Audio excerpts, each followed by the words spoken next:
You are listening to a Dynamicworksproductions podcast. This show is available on iTunes, Stitcher Radio Network, and many, many more podcast services around the world. You can find all our content, music, videos, books, podcasts, and more on our website, www.dynamicworksproductions.com. Have questions, comments, or concerns for us? Head on over to the social tab on www.dynamicworksproductions.com if you'd like to talk to us. Now, on with the show.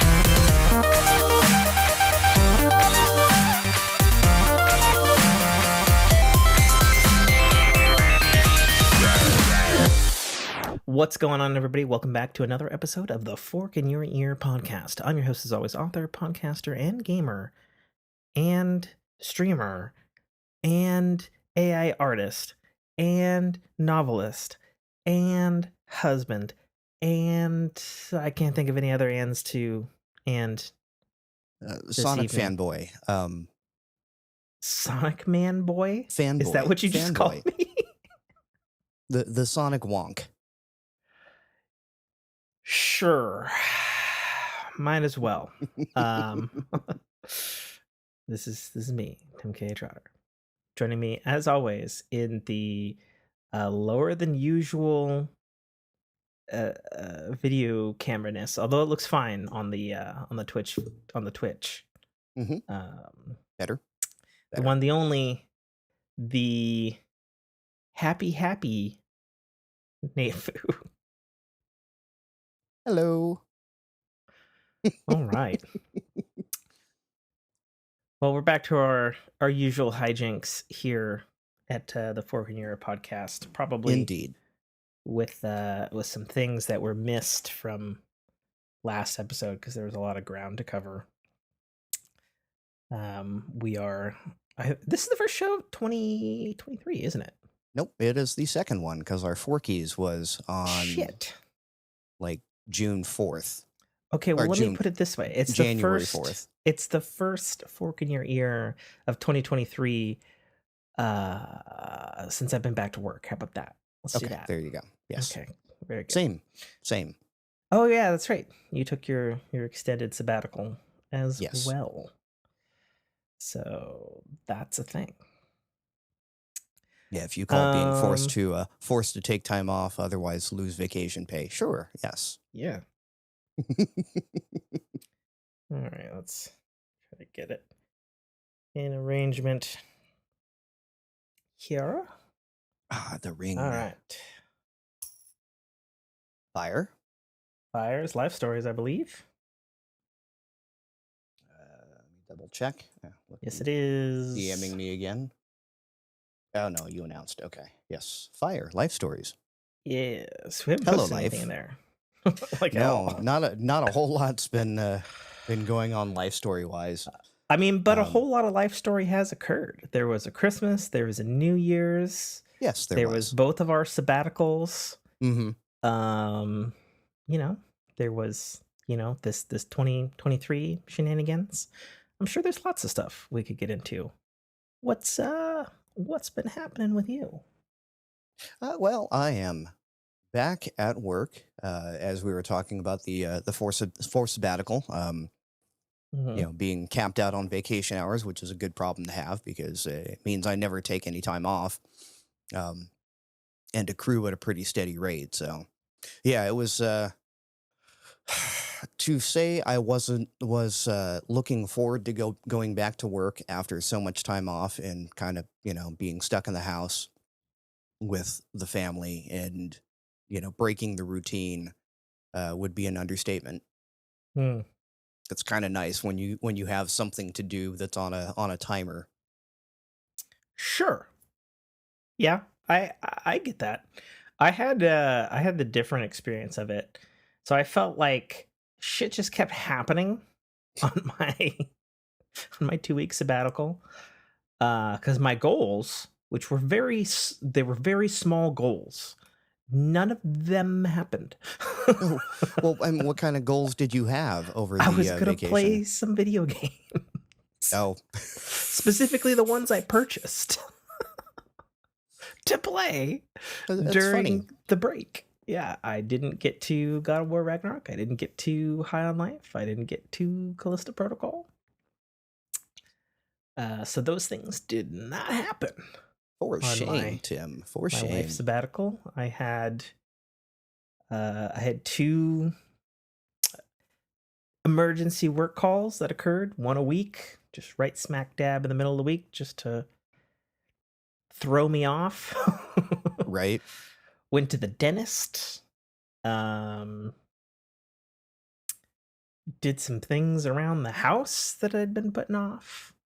Did some more of that actually just today, including unclogging my wife's drain with Oh, is the that what you're calling it these days? that sounds literally dirty. And her drain was indeed quite dirty. And you're just going to keep giggling about it because I'm just speaking the truth, folks. Hmm. That's what's happening.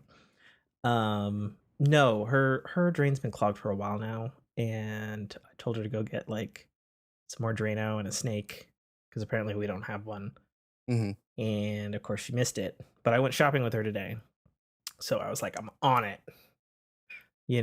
and got the Drano, and I guess you can call it a snake. It was just like not a snake I was familiar with. It was like a plastic zigzaggy thing with like a grabber hoop at the top Interesting. of it. Okay. Did the job. Did the Sure. job. Um, Was it hair? but it was hair, and then something green pus started coming out of the black parts, and I was just like, all the soap scum and slime. Yeah. ugh, sure. Yeah. It was nasty. It was very nasty. But the drain's fixed, and Yeah. yeah. Those little cheapo hair catch things are lifesavers. Cheapo hair catch Yeah, that things look like like a a little top hat, little sombrero that you put over the drain and it doesn't let the hair go down the drain. oh, Yeah. I didn't even think about that. Yeah, We have I one will for our shower, like an extra like grill yeah, for our shower, but we don't have one for her drain. might be time to put one there as well. Fair Because yes, enough. I also have the same problem Fair enough. with a long curly haired wife. Hmm. Let's see what else. What else occurred? I think I mentioned it last show. I ended up fixing a friend's $200 MacBook purchase. Hmm. I believe I mentioned that last show. You So did. that took like a day and a half. uh, let's see what else occurred. Clean the house. There's a hilarious picture that I don't remember if I put in the Discord or not of my garage door being up and then my air compressor also hanging up, I did not see this in the like Discord, just so if you hanging posted it, I at didn't see it. the door. I did was several weeks ago, so I'd have to go back into it, but it was just hanging there, and I was having a day. I was trying to clean the vacuum with it, and I had left the compressor on, but then I went in to go do something, I think to change laundry, and then I had hit the garage door open, and the garage door decided to catch the air hose, and it picked up the fucking compressor with it. So I came out and just saw it just dangling there. I was like, Well, I mean, kudos to your garage door opener for having the horsepower to lift that. right, not on fucking wood, because that thing got repaired this last summer. So you know. Now, do you have a roll up, or a fold up, or what kind of garage door do you have? There's an opener, and it's motorized, and it rolls up into a horizontal Okay, configuration above the vehicle, like most. So I guess it would be but roll-up in configuration. sections, right? Yeah, but they don't like kaleidoscope on top of each other. Right. Okay, so They don't. it's like a slide up. They don't. What's the word I'm looking for? I should know it. Uh, It's not one of the coil ones where it rolls up into a cylinder. Yeah, right. That's yes. Yeah, no, it's traditional yeah. I thing. have the old school one solid door that, with the double counterbalance springs on it. Uh-huh. Takes a lot of Herspers to lift that puppy up. So if I caught like anything on it, Herspers? Herspers horsepower. What's oh okay, fair enough. Let's see their life things. Oh, the town that my wife grew up in California, is fucking flooded and Hmm. evacuated. What Yeah. the fuck's going on over there in California, Nate? We said, uh, you know, we're always dry down here. It never rains. And Seattle's like, yeah, Yeah. yeah, oh, no, we know what rain is. And California said, hold my beer. Yeah. It is currently raining yet again. We are getting What's going hit. on down Well, there, apparently man? we're getting hit with this. What do they call it? The cyclone bomb. Okay. Is Um, it by Nerf? yeah, right. We have a little weather system that's probably swirling off the coast somewhere just north of San Francisco, and Jeez. it's just pulling down all this cold and moisture. And basically had just train after train of wet weather systems come through. And this is, I want to say, we're on our fourth one, Uh-huh. with 5 and 6 coming over the next couple of weeks. So Okay.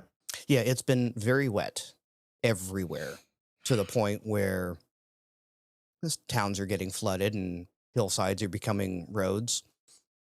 Mhm. So yeah, I had a couple of couple of friends that are just north of me in like the Santa Barbara area that were like, "Well, we're not going to work today because the road's covered in mud because they're very coastal and one way in, one way out."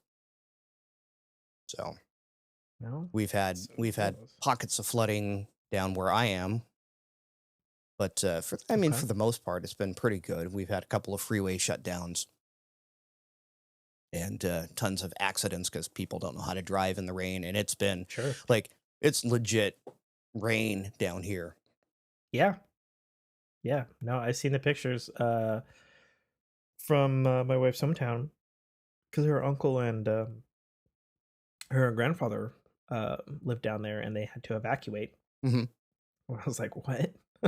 Yeah, it's crazy, You huh? s- so your desert town is flooded. Hmm. Because deserts Literally. don't have any foliage to stop water runoff, and Yeah, that's most true. of those deserts were deserts because they were lakes at one point in time. See, and then here in around my neck of the woods, it's like a lot of rain is when none of the runoffs or the drainage systems can handle it. Hmm. And it's like, oh, they're full. Hmm. And it's now onto the road. Right. Okay, that's a lot of rain for us. Hmm. And same here. It just, our drainage systems aren't designed for rain at all, so it doesn't take that Sure. much. Yeah, there's Yeah.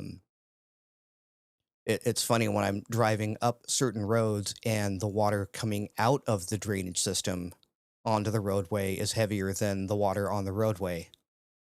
Oh, yeah. It's So it's a crazy. thing. It's crazy. It's a I thing. actually had to clear a path because I've got a huge tree in my front yard and it just shits leaves all over my yard in the winter. And for the most part, it's just an inconvenience. I can leaf blower them away, but when it starts raining, those Is leaves it wash up. terrible that Hmm? I am imagining like a tree and it reaches with its branches to its butt cheeks and just opens up Just like a leaf blower of leaves just starts flying out of its That's what it feels like when I proverbial walk out in my tree front yard. anus. So yeah, like I That's walked right. out and the little sidewalk that goes from my front door around the back of my house and then to my driveway is just covered in leaves and the water is going nowhere. Mm. Which if anybody's a homeowner, water near your foundation, bad Yeah, it's idea. bad. So it Yep. gets real bad. So yeah, I had to get Hmm. out there and broom away and like make a channel so it could at least drain out to the street. Jesus. Which, that worked for the first hour. And then, of course, more leaves show up and wash into Wow. those cracks. Yeah, it's almost like shoveling snow out of your driveway during a blizzard. That's nuts. So, Another interesting thing that occurred last week, actually. So number one, so my wife went back to school, hmm university this time, and I went to chiropractor at a certain time, and it was cutting it real close for me to get her the car back for her to go. And so I was coming back, and then she's like, "You took too long. You might as well just drive me to college or to university." And I was like, hmm "Okay, I guess I'm going to university." So I drove her to university, and then because the distance it didn't make, she was telling me like, "Well, just like go home and then come back and pick me up." And I was like, "Okay, so I'm gonna drive an hour to university and then drive back, which would be another hour, just right. to then pick you up for your class that's 2 hours." hmm So I'm just quadrupling the amount of time Right. that I'm driving You your you car. That doesn't drive make there, any drop her off, sense. drive back, sit down I'm for 10 minutes, and then have to hop back in the car. Yeah. And I was like, that doesn't make any sense, wife. Yeah. I I'll was find like, a I'm coffee gonna shop. park, and yeah, that's exactly what I did. I parked, and I looked for a coffee shop, and I chilled in a coffee shop, and worked on some AI art, and See, did this a would have little been the bit, time to bring the Nintendo Switch along and play some No Man's Sky or but I didn't know. but And now you do. that No Man's Sky version that was supposed to hit Mac and iPad and stuff, kind of hasn't materialized as of yet. Okay. I actually didn't even think about that until just now. But yeah, you're right. That would have been a good time for it. But that's okay. There's lots of stuff to do on a modern phone these days. hmm Um, yeah, so I did that. That was interesting. Got to see her campus and then laugh that the building her stuff is in is one that I did in the summer for doors. You're like, I was know like, this building. I was like, oh yeah, I remember this building. um, yeah, doing that, and then I think, as I said last podcast, I've been reinvigorated with the power of Artificial intelligence. Yeah. novel AI. Yeah, that's all the rage now, and there's actually going to be a bunch to talk about in that in this episode.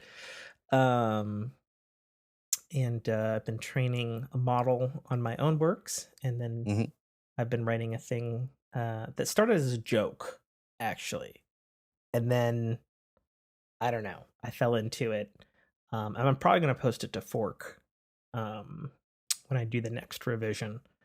But I'm writing this thing called Doombeard Chronicles, and Doombeard. yep, Okay. that's a thing. I'm having a good time with it, uh, and I'm also it's simultaneously having a good time, but also uh, it started as my first experiment with the novel AI component of novel AI, hmm just to see what it could do. Right. Without going Um, explicitly pornographic, as you had mentioned. yeah, so like I said, in some of the models I was training specifically with just my work, I fed it a story from last summer, and it was like bada bada bada bada bada bada bada, and then X character starts sucking X character's dick, and I was like, Right. oh, well, that was a left turn and a half there. Even I was surprised. Right. Um, Glad that one so didn't go to the editor or sure, the well, yeah. Or the Yeah. promoter, like, no, no, this is not that kind of book. Yeah. So I've been doing a lot of that. I guess something that I could say is so I have a secret AI art profile Hmm. that I've kind of done up on the interwebs on DeviantArt and a handful of other places. Hmm. And so I've been posting stuff, and I am utterly shocked at the traction I'm getting. Okay. Yeah, I was like, "Huh." Um, like it went from like nothing to like I have 1,500 plus watchers or followers or whatever the fuck they call them on Okay. DeviantArt. I was like, Deviants. Yeah. huh. And like sometimes I find myself, I'll just like open it and I'll check it and I'm like, oh, there's another 50. Oh, there's another 100. Oh, there's another couple hundred. And I'm like, what the fuck? Are you getting, are you at least getting comments and feedback, or just raw viewers? Some, I guess there's some comments and Okay. people adding things to their collections or stuff or however the fuck I'm DeviantArt assuming it's works. mostly positive because you're not mentioning any of Yeah. it. So, Yeah. Yeah. It's interesting. It's interesting to say the least, mhm. because I wasn't expecting it, and I kind of unfortunately see a scenario where I don't know, I'll have to come out as myself, I guess. You know, Nah, the old nah. all of this stuff because I'm just like, man, that kind of cross promotion, those numbers. I don't know, man. I don't think the producer in me can ignore that. You know. So we'll see. We'll see on that front. Yeah, you got to make it inadvertent. Yeah, we'll see. We'll see. So let's see. That's Well, good for you. happening. Like getting it, getting recognized for, I don't know, plugging the right words into a generator. I mean, yes and no. So, as I've stated, I have there's basically a series of 3 tools that I'm Hmm. using to produce the AI art, and I actually went into the deep dive documentation, from Novel AI, and they actually, at great length, explain how their particular way of doing stuff and I think I mentioned this last Hmm. episode, that there's a Hmm. big distinction between Dolly Stable Diffusion and Stable Right. Diffusion plus Chat GPT-3. And Novel AI uses the latter. And uh, basically, the gist of it, I'm not going to bore you with. It's like a 20-page document, but it's pretty fascinating. They go at great length to point out, like, at no time is this ever going to what Dolly is doing, like just stealing whatever fucking art it can Right. Just find scraping the on the internet for internet. images. Like Yeah. it never apparently does that. And I thought that that was pretty interesting. And I think I said some stuff last podcast about how they've basically trained it Hmm. in different art styles and different concepts and stuff because that's how Chat GPT works, Hmm. is, quote unquote learning in concepts, and then iterative and then getting better and that sort of stuff. So that's interesting as well. But I do that and I do a thing called, I think I'm pronouncing this right, Deep Dambo. Okay. It's like an exterior web app. But basically, what it does is um, it scans an image, and then its only purpose is to then say, okay, if an AI is looking at this, this is what prompts it would figure out by looking at this image. Okay. And so what that does for me as a AI artist is I can go, okay, so I want to do, you know, let's say as an example, I've not actually done this. Let's say as an example, I want Spider-Man on the Space Needle at nighttime or something. Mm-hmm. And so I can, I can Google that and probably find some fucking image of it. Somebody somewhere did that. And then I can feed that to Deep Dambo, which is its own thing, Right. and basically And it'll kind disassociate of with, try to reverse engineer and it back out to the yeah, keywords. and all it is like, okay, this is what's being seen.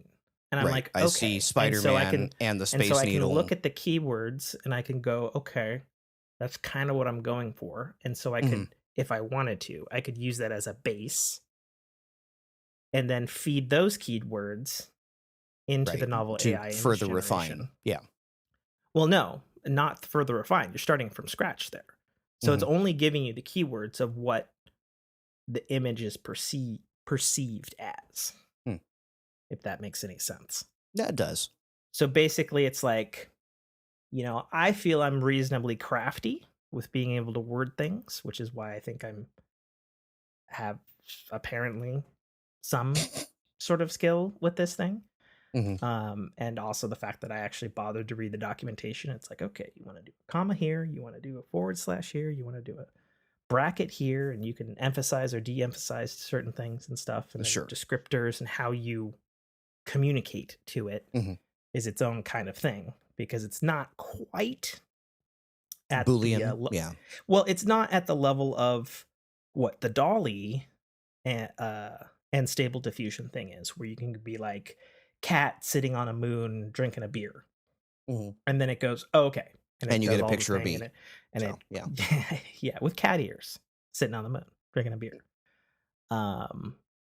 So it's, learning to communicate to the computer system, which is fascinating in its own right, because it's I looked it up, but basically it's 6 slaved NVIDIA class GPU server blades, with like, I don't know, something absurd like 300 gigabytes of RAM or some shit like that, and their own like little AI compute modules. And so So, that's so what basically I'm what's hearing is powering you're it. slowly killing the planet for fun images. Yeah. Okay. Sure. Cool. That's how you want to look at it, which is, you're not wrong, but who goes. Um, so that's a method of doing it. And then of course the other method, which I'm much less good at, but if I'm really, really dogged and want a very specific thing, I'll be going to Blender, and then I'm using a model maquette mannequin thing Mm-hmm. that's just like a blank ass looking thing.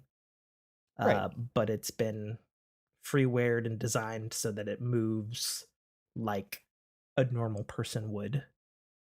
And so I've been like gumboing things into positions to then use that as the base to Mm-hmm. then force the chat GPT-3 and stable diffusion to do the correct pose or stance or something. Sure. Sure. And that one in particular is not only is the stance useful, but also like if you put an object in a hand, that seems to be something that the AI has some considerable difficulty in, unless it's like Mm-hmm. it's like a donut, a piece of pizza, and like a broom. It's got down. But if you want something else, good fucking luck. Right. Sorry, With cup some of coffee. Cup of yeah, coffee. some weird arthritic looking Easy. hands or Yes. yeah. Yeah. So like you can do that to like do you can put like in the maquette, you can do like a sword or a gun or something, and then Mm-hmm. it'll look at that and it'll go, oh, okay, there's some kind of weapon there. And then you can refine that and then edit that down to like, okay, gun. Okay, not a Nerf gun. Okay, gun. Right. And eventually, if you're that dogged, you can eventually get there.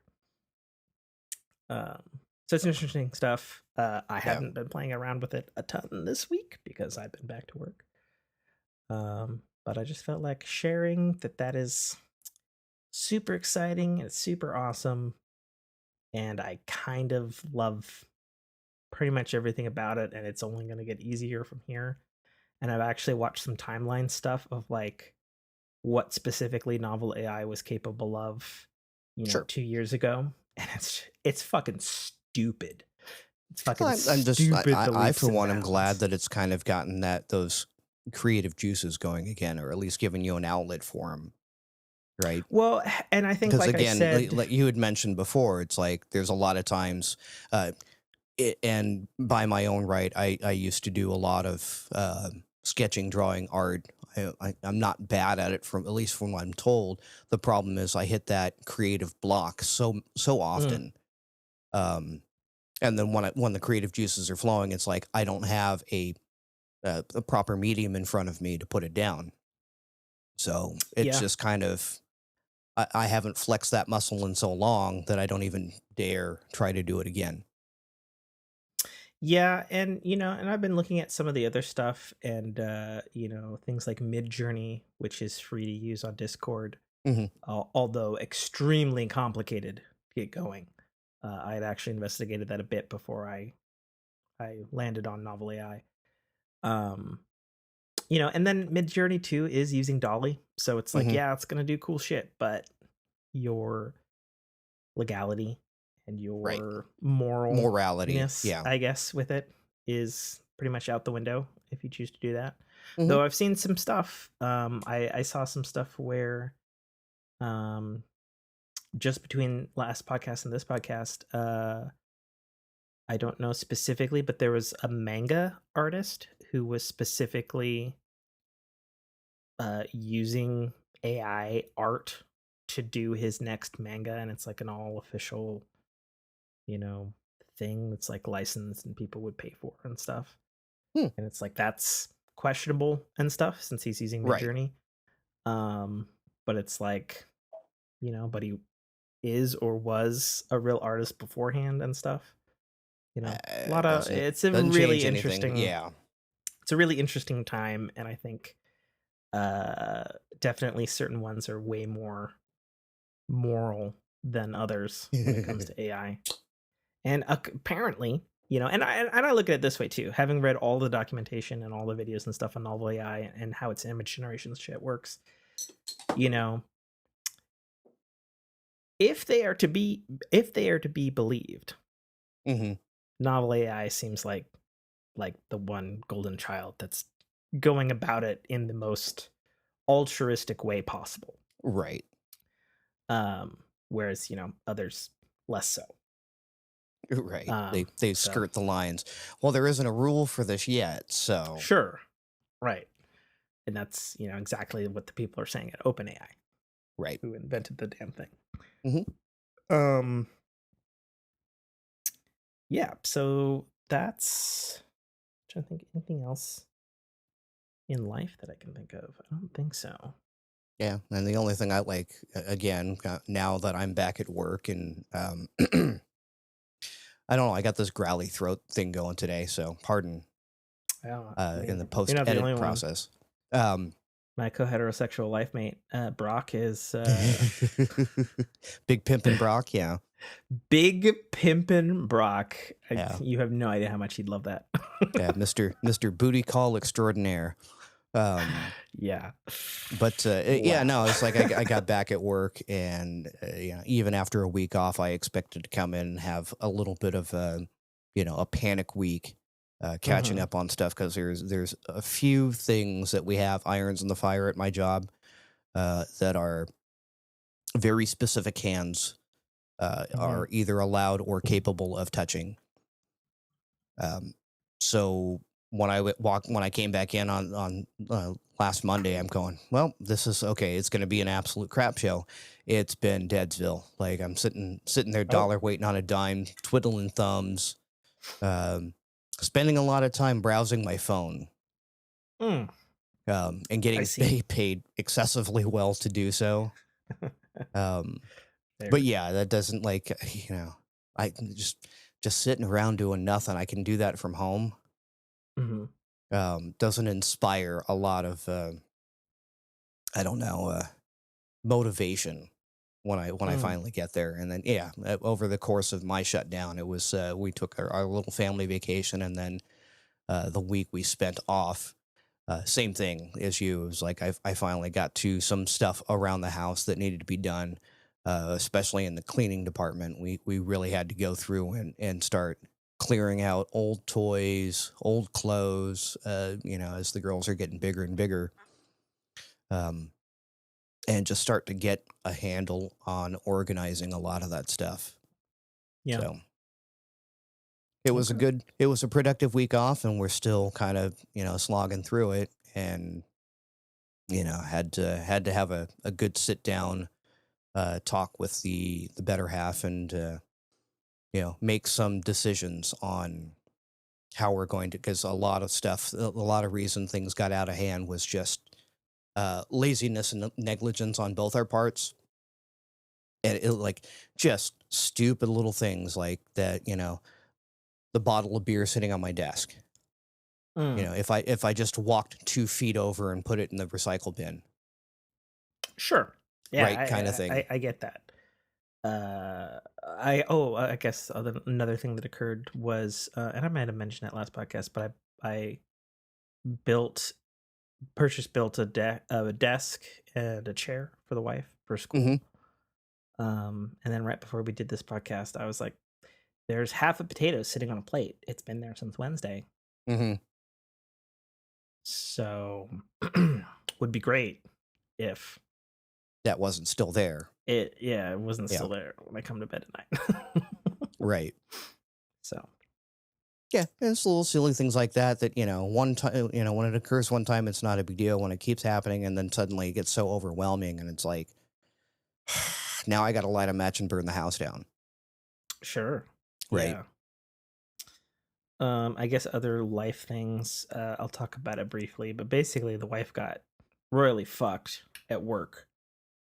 Hmm. Um, won't go into it too much, but now she's making less money. Um, so that's great. Right. And she's going back to school, and it's like a whole thing. And she took it real hard, and kind of took it out Making on less money me. doing the same amount of work, or No. okay, making less money doing more work.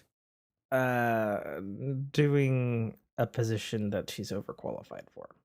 Sure. Okay. A menial position. Let's Okay. put it that way. Yeah. Yeah. Um, yeah, That and she that's a kind of, shame. took it out on me this week, which is As you fantastic. do. Yeah. That's what we're here Uh, for. yeah. But she's fine now. Everything's fine. um, let's see. We didn't get to paying off the business to my father Hmm. just yet. We're kind of waiting for some tax stuff and some other stuff to come into place because Sure. of billable taxable inventory Hmm. uh, is higher than it's been in previous years, and Brock rightly so doesn't want us to get raped by that. I'm like, okay, Right. that's fine. Yeah. Actually saw my folks last night. They're back from trying to get one of their last loads over to their Hmm. new place.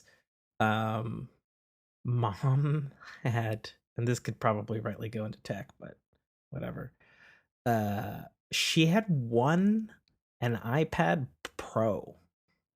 Okay. And I was like, what the fuck? How did you win this? And she was like, oh, there was like a raffle with our real estate agent and I won it. I was like, oh, Okay. okay. And she brought it over because she's technically inept. And I looked at it, and it's like a biggie boy.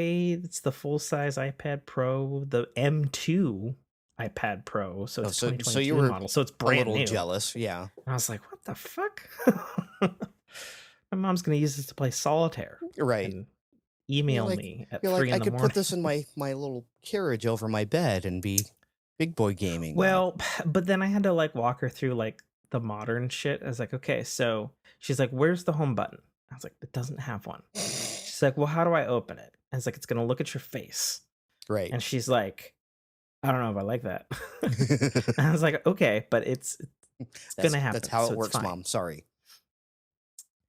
And I was trying to get her to set up Apple Pay and stuff. Mhm. Just because she's gonna be far away, and I was like, okay, so this is how you do it. You go in a text and you do this, and then we gotta add a card. She's like, well, I don't want things getting like taken out of my bank. And I was like, okay, well, it's not gonna get taken out of your bank until you like scan your face and you hit this button over the corner confirm after it scanned your face. So it's not gonna do anything without like you saying it. And she's Right. like, but where does the money go? Like, does it sit up in the cloud? And my dad's sitting over there on his laptop, and he's just like it's just like a debit card. Right. It's just like a bank transfer. All this stuff is just a different way of doing it. And mom was just like, yeah, but I don't get how it. though? Yeah. And I I'm don't just like, Yeah. but yeah, got her set up on iPad Pro. Obviously, I fondled it, and it's like it's a fucking big piece of kit. Mhm. That's for sure. Super weird seeing USB-C on an iPad though. Right. I'm sure it's coming to everything else this year. Well, it's But it was mandated by UK regulation. So sure, but that doesn't mean it's instead of coming here making, in well, it's US. just, yeah, it's one of those, if it means making two SKUs, um, Mm. which Apple is not fond of. And it'd be one thing if it was some obscure Well, standard. there's an interesting theory going around now because CES happened. Hmm. But we'll get into that in tech. Yeah, but yeah, when you have an obscure standard, sure, you push back against it. But Sure. USB-C is pretty pervasive at this point, so it would make sense that Apple's Sure, like, but also fine, yeah, Lightning's been around for like 15 years. sure, on Apple products, Sure, that's and not that's true. pervasive. Yeah, I would argue something that's been around on many, many, many devices for 15 years is pretty Apple devices, yes, pervasive. Yeah, yes. but it's pervasive.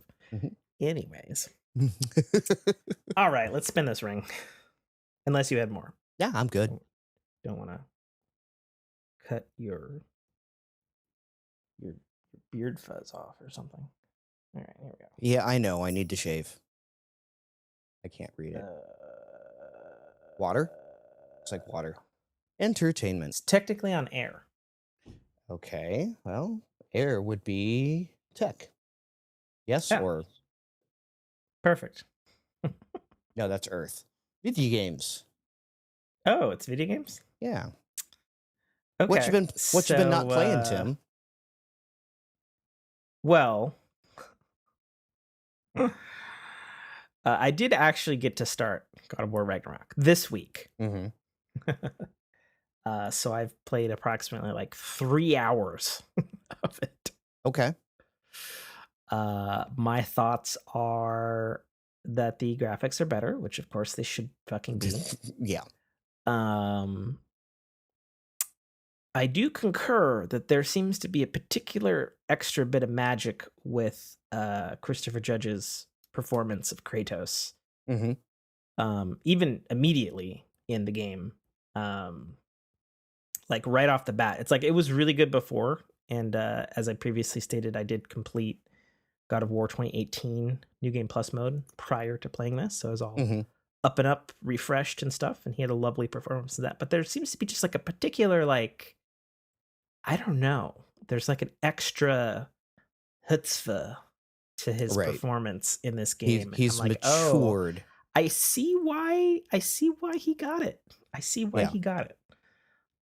Even just like I'm barely into the game, so but yeah. Music is of course fantastic by Bear McCreary. Saw Bear McCreary in the game in a cameo. He's playing a little dwarf, and of course he had his. He's like a bard or something. No, it was like a dwarf in a bar, and he was, of course, was playing his famous the instrument that he loves, the hurdy-gurdy. and I saw it, and it was so funny because obviously his music is playing, and I was like, okay, that's classic Bear McCreary with his hurdy-gurdy that he loves so much. And then it's like, oh, there's a dude playing hurdy-gurdy. And then I looked at his face, and because I watch interviews with the man, I was like, oh, it's fucking Bear McCreary. Just sitting there. And he wants you to, and he's got like a whole quest or something to do. Um, so that's pretty cool. I am loving that the things that I was deeply, deeply complaining about God of War 2018, especially in 2022, from the dodge roll to the blocking to the parry system, all of that just seems way better and how it really should have been in the first game. Whether the window is wider or just because I feel like I'm properly parrying and dodging, like, hitting dodge and the man dodges and the thing gets dodged and you're like, yeah, I hit the button correctly. Instead of hitting the dodge button then getting murked, and then you're like, I hit the button. I swear I hit the button. So those things are good. I am noticing though there's some weird occasional pop in and then like frame rate hiccups. Okay. Which I'm a little upset by, given it had a pretty stellar review by Digital Foundry. And it's a little annoying, to be honest, because the game has a variety of profile modes for performance. And I believe I'm doing 60 frames a second at like 2K upsampled or checkerboard rendering or something like that. Right. And it's just a little frustrating that it's not always 60 frames a second. And it's a little weird. It's a little weird. Especially since obviously it's a cross-gen game. The game exists on PS4, and while the graphics are better on PS5, it's just like, what's happening here? And the pop-in is weird. I'm just like, the pop-in really, really irks me. Not saying like, the whole Sonic Frontiers thing or anything, but it's just like everything looks so gorgeous and smooth and beautiful and well detailed and well lit and all that sort of stuff. It's a fantastic game to look at. So then when the pop-in happens, it's real fucking noticeable. And it's like, hey, that rock over there just transitioned from low geometry to high detail geometry, and I fucking saw it. Right. And I think part of it too, the camera is pretty close to your over the shoulder kind of perspective, so you're already kind of closer to viewing the artwork. But it's just annoying. It's just annoying that there's pop-in at all on a flagship title. Because Horizon Forbidden West had its problems, but pop-in was not fucking one of them. Right. So, and I just can't help but thinking every time this happens though, because I have been still playing Elden Ring with my friend Killbot, and I feel like there's more pop-in on Elden Ring PS5 than there was on the Series X, and I actually booted up the Series X to like the exact same scene, and I was like, yep, no pop-in, but there's pop-in on the PS5 version, and I'm just like, right. And I'm a tech specs stickler, and I just have to think that the reason is because even though they're lauded SSDs at like 532 gigabytes a second or something ridiculous like that, but it's been well established that the bottleneck is the CPU. And I'm just like, well, what fucking good does a goddamn this super ultra fast SSD if fucking it can't get unloaded by the CPU? Like, right. what's the fucking point? Other than virtual RAM, obviously, or swap space if you're a Mac user. Right. And it's just really irritating. It's just really, really irritating. But I digress. But no, yeah, so only played a little bit of God of War Ragnarok. I'm hoping very much we will have a successfully, smoothly wrapped up podcast with no issues, and then I will be able to swing into my Sunday and go full hog into it uninterrupted. Because I actually was gonna play Ragnarok yesterday, and then my folks were like, "Hey, we're back in town. We're coming over. I need your help with the, the iPad." Right. And I was like, "Oh, okay. When are you coming over?" Absolutely no text. 3 hours later, I'm about to start the game up again. Then they show up. I was like, "Oh, okay. Well, classic. All right then." Um, yeah, haven't didn't even play Siege this week, which was weird. All of my usual PSN group, they basically didn't get on. Had other stuff going on. Been doing Elden Ring, like I said, with Killbot. Yeah. Having a great time. He's getting more and more addicted to it. It went from I'm not sure about this game. I think I like everything to like all of the nerd Elden Ring speak, like, oh yeah, I got the dex build up here, oh yeah, I grounded out these couple of levels. Oh, we're gonna go get the, pure blood knight's medal, and we're gonna go to Mogwin's palace. We're gonna wreck this fucking guy, and it's like, yes, excellent, excellent. Let the ring of Elden flow through you, young Padawan. So that's good. Yeah, I've noticed it, like you have been streaming a little bit this past Mhm. 2 weeks, but it's the weirdest freaking hours, man. Yeah, so that's when Killbot works. He's a music teacher, Mm-hmm. and so for a private company, Mm-hmm. and so he works like I don't know, like 11 in the morning till like 8:30 at night. But he's down in your neck of the woods, so West Coast time. So he's like, hey, and usually like Jessica's going to bed around then, and I'm like, all right, and so we'll Right. jam out a couple hours. So we were doing that more often than not this week. Yeah, usually Which is I'm just yeah. crawling out of my kid's bed after they're, finally falling asleep, and like my watch is buzzing like burr, burr, oh, what are you streaming now for? So Fair enough. But yeah, no, I guess not really been playing much. Still playing Marvel Snap because it's so digestible with 3-minute engagements. yeah. We were driving around today doing grocery shopping. It's like, all right, 4 matches between here and Costco and Fred Mm-hmm. Meyer, 6 matches between here and home. Okay, good stuff. Good I'm stuff. surprised It you didn't recently play just that had a while you were huge nerf to a bunch waiting of for stuff. the wife to finish her classes. Uh, you know, that thought didn't occur to me. Funny. I was in an academia setting and I was in a fucking weird coffee shop. It's like Two Goats Coffee. And I was like, what the fuck is this weird, trendy ass coffee place? Oh, That had like way too bright, right. like those round LED, like hanging halo lights. Mm-hmm. Bright as fuck. They kicked me out at 5 o'clock and I was like, my wife's class is not done. And then they're like, well, we're closing. And I was like, what fucking coffee shop closes at 5? We're in Washington, ma'am. Right. Like, what the fuck? Um, Coffee wasn't bad. Super expensive though.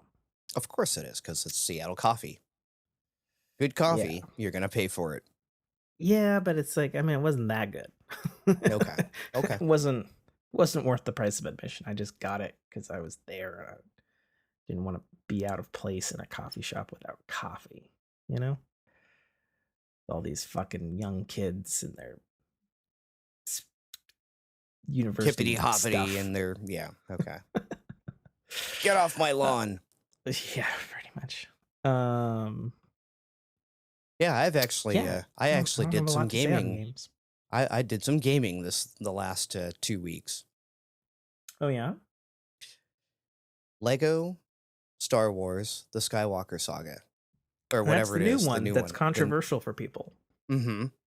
Okay. I don't What's understand your? why it's controversial, other than it's Lego that's doing it. My understanding is it's controversial because the Lego Star Wars fans specifically, their claim is that it's not as good as the original set of Lego Star Wars games that were done. I can kind of concur with that. It's a Oh, different kind of game. It's more first or third person shootery okay. than the original was. And it's voice acted, which is definitely weird. They had always been kind of voice acted since But it's like sim it. speak, right? The original Star Wars No, games, right? they eventually did voice acting. I think the And not in first the one had like sim speak, and then yeah, eventually they did like joke stuff. yeah. And Because they, this one is it's like there's a lot of them. yeah, it's like fully voice acted now, and Mm, it's still got its Lego spin on it. Like I got good, through the Duel of Fates, and the way that nice. the conclusion of that was modified was quite amusing. Oh, good. I'm glad. But yeah, it's like fully ray traced now. Oh, Yeah, I it mean, that is. makes of games that have ray tracing. Ray tracing with Legos makes a significant amount of sense Hmm. because you expect them to look a particular way. Yeah. But yeah, like previous iterations of even most Lego games, not even just the Star Wars franchise, were this weird, um, almost side scrollery, I don't Yeah, know, isometric, I've played a Diablo-ish handful of kind of them. movement. Yeah. Yeah. And now it's yeah, you actually have first person aiming Hmm. as Is part it of it. good? It's good. It's fun. Like Okay. it's hella fun. I have a lot of the accessibility turned on because I didn't know if one of my kiddos was going to want to jump in. Okay. Um, Fair enough. so like auto Did heal they? is turned on. Oh no, but they like I'm just sitting here playing it, and the dialogue is kind of doing its thing, and next thing I know, it's like I feel this weird presence, and I look over my shoulder, and both my kiddos are standing just outside my I door, feel a just presence I've not felt since right. 5 a.m. this morning. Is that what Oh, you we've did? Okay. that whole interaction was hilarious as well. Okay. Um, yeah, Darth Vader. I sense a presence. A presence sense. No. No, that's not it either. No. And it just goes It's on terrible. until Obi-Wan finally walks in and he says, "That's it." It's terrible. It's horrible, but it's great. It's But yeah, terrible. no, it's Yeah, just like no, it's good. I look over my shoulder and both my kids are just standing there staring in awe watching this. And as Mm-hmm. soon as I looked at them, I'm like, "Oh, you enjoying this?" And they're like, "Yeah." And they both walked into the room and were just staring. I'm like, "You want to play?" And they're like, "Nah, we'll just watch." Okay. But yeah, like we have like Star Wars storytime books and stuff for them, so they've Oh, learned a cool. lot of stuff. So I'm going back through episode one, and my I oldest is like, as actually soon was as soon as looking Jar at a Jar is on the story screen, she time. goes, "It's Jar Jar, it's the Naboo, it's the." I'm like, Nice. okay. And the first time a droidica came on, well, what is that? And she goes, "Oh, that's a droidica." I'm like, mm-hmm.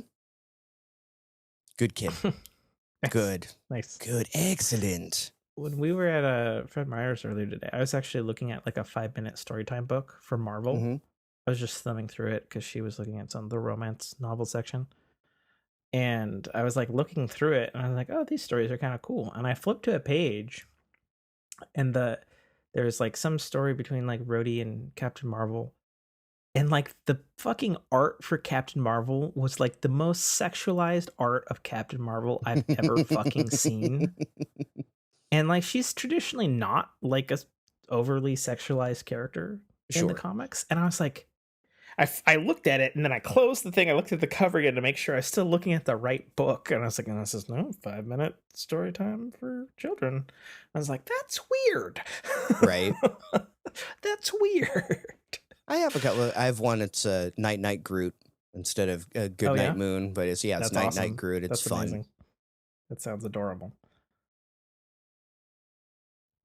So that's all you got to game in on your Busa sabbatical. Woosah sabbatical. Yeah. Okay. Again, spent a lot of time just, chilling. Fair enough. Little couple bits of video game stuff. Mhm. News type drops of things. Mhm. Once again, I've been looking at Halo Infinite Forge maps. Some motherfucker recreated the entirety of Ocarina of Time. Saw that. What? Right. Like, What in the Forge is going on with well, yeah, Forge? what Like the Forge is going on with Halo Infinite? I love it. like I remember the original Halo Forge and the things people Oh, did me with too. that, It and was I'm just amazing. like and I'm seeing the stuff coming out of this new Forge. Is it that much different? Is it that much more powerful? Yeah. You know you can script in it, right? Mhm. Yeah. Well, you couldn't script before in Forge. God, it's just crazy. It's Yeah, it's just seeing these nuts. full levels and other Yeah. games being ported to. Yeah, it's nuts. It's nuts. I played a game with Daniel, and I might have said this already, I'm not sure. We played in a Walmart Mhm. that had like weapons that were all like customized. Like they did like wacky ass shit. Like there was like a I think it was a plasma rifle, but it shot like homing rocket launchers. So what?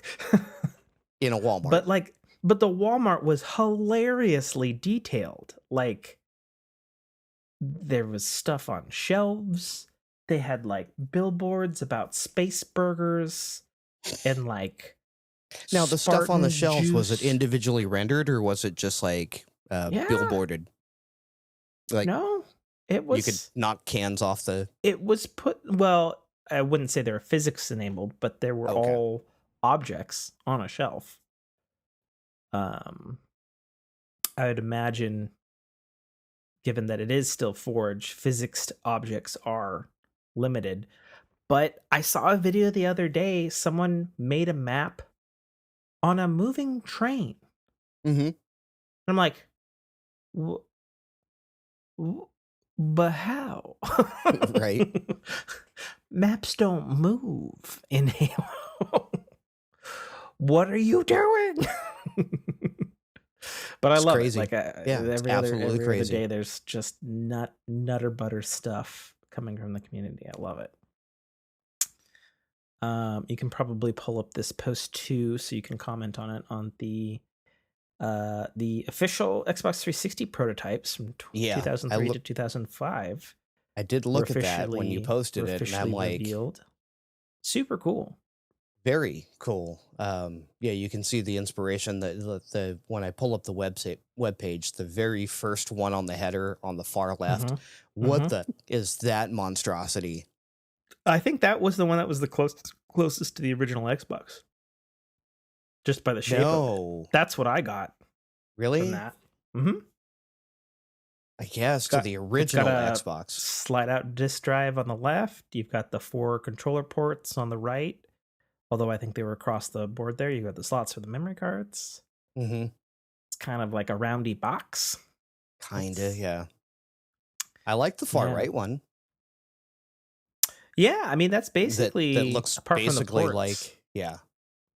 Well, and an interesting thing that Reddit commented on that was that anybody notice how all of these renders have 4 controller ports, and then they're Right. like, was wireless not an original thought for the Xbox? I don't know.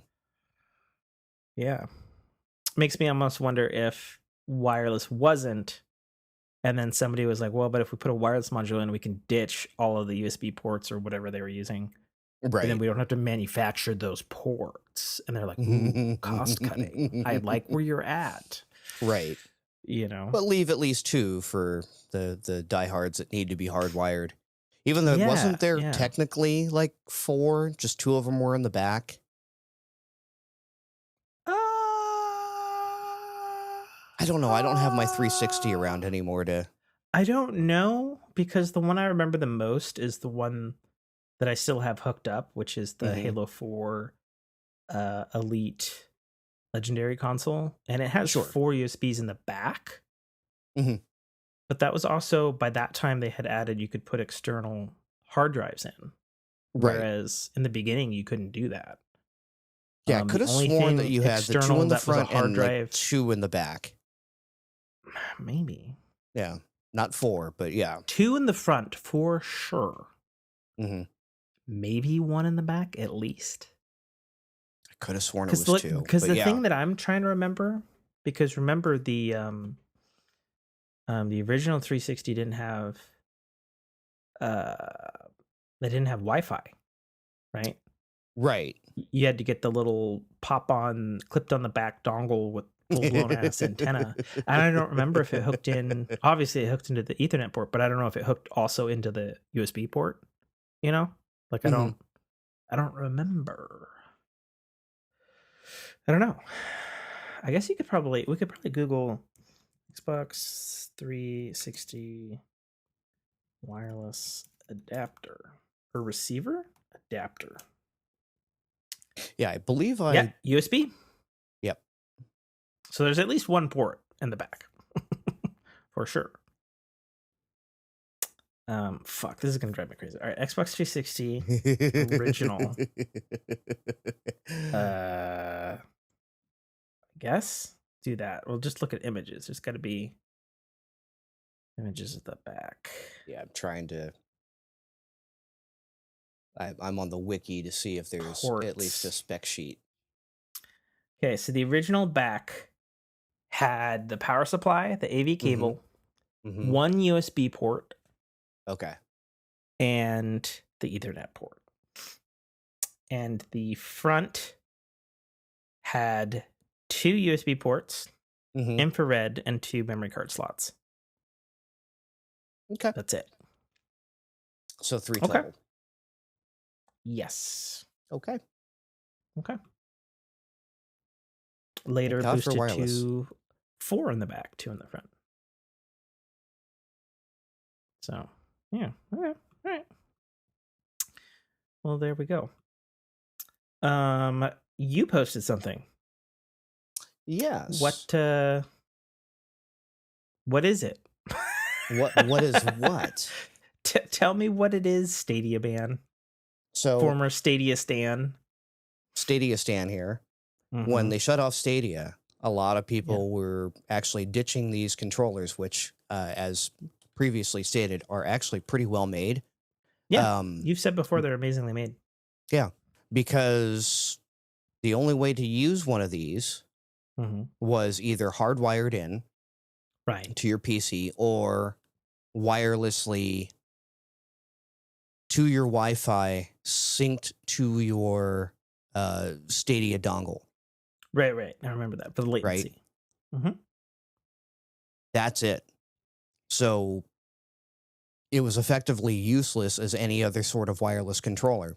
What Stadia has done now that they've shut their doors, they are going to push out an update to enable Bluetooth connectivity to these controllers, giving them new life.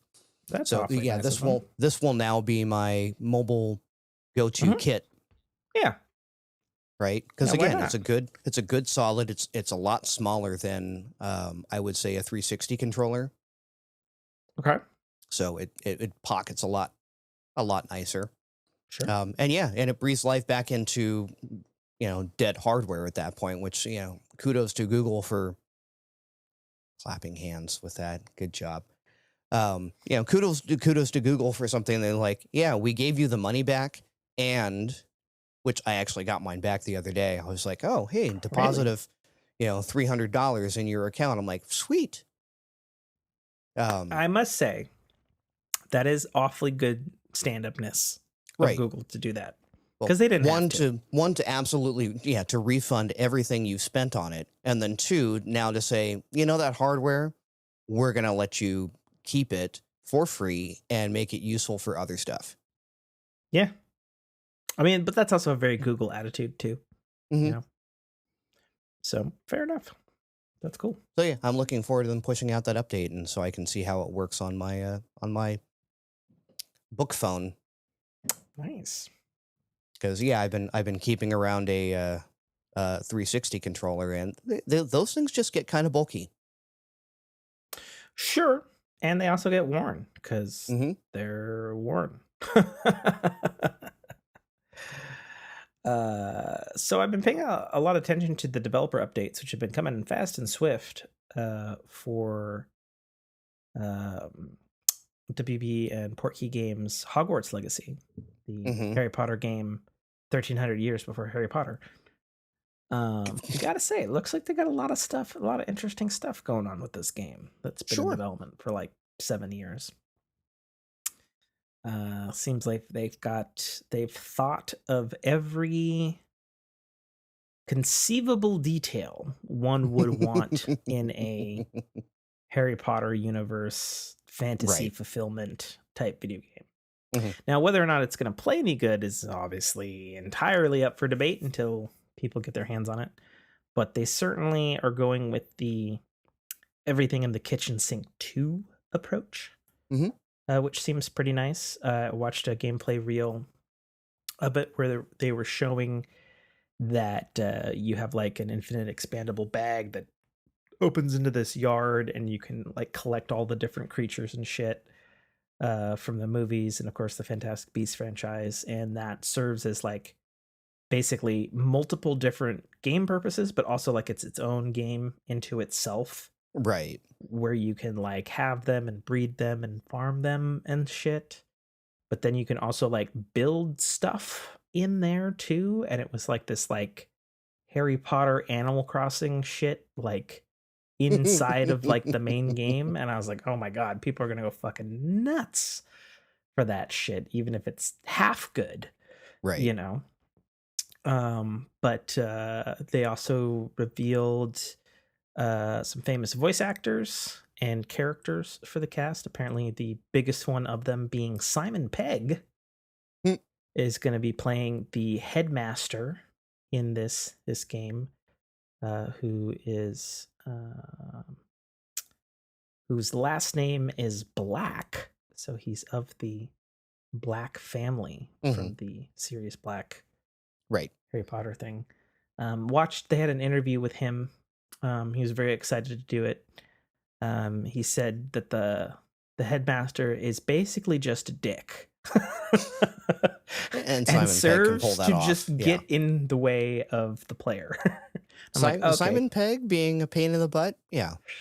yeah, with like a very proper British accent. Right.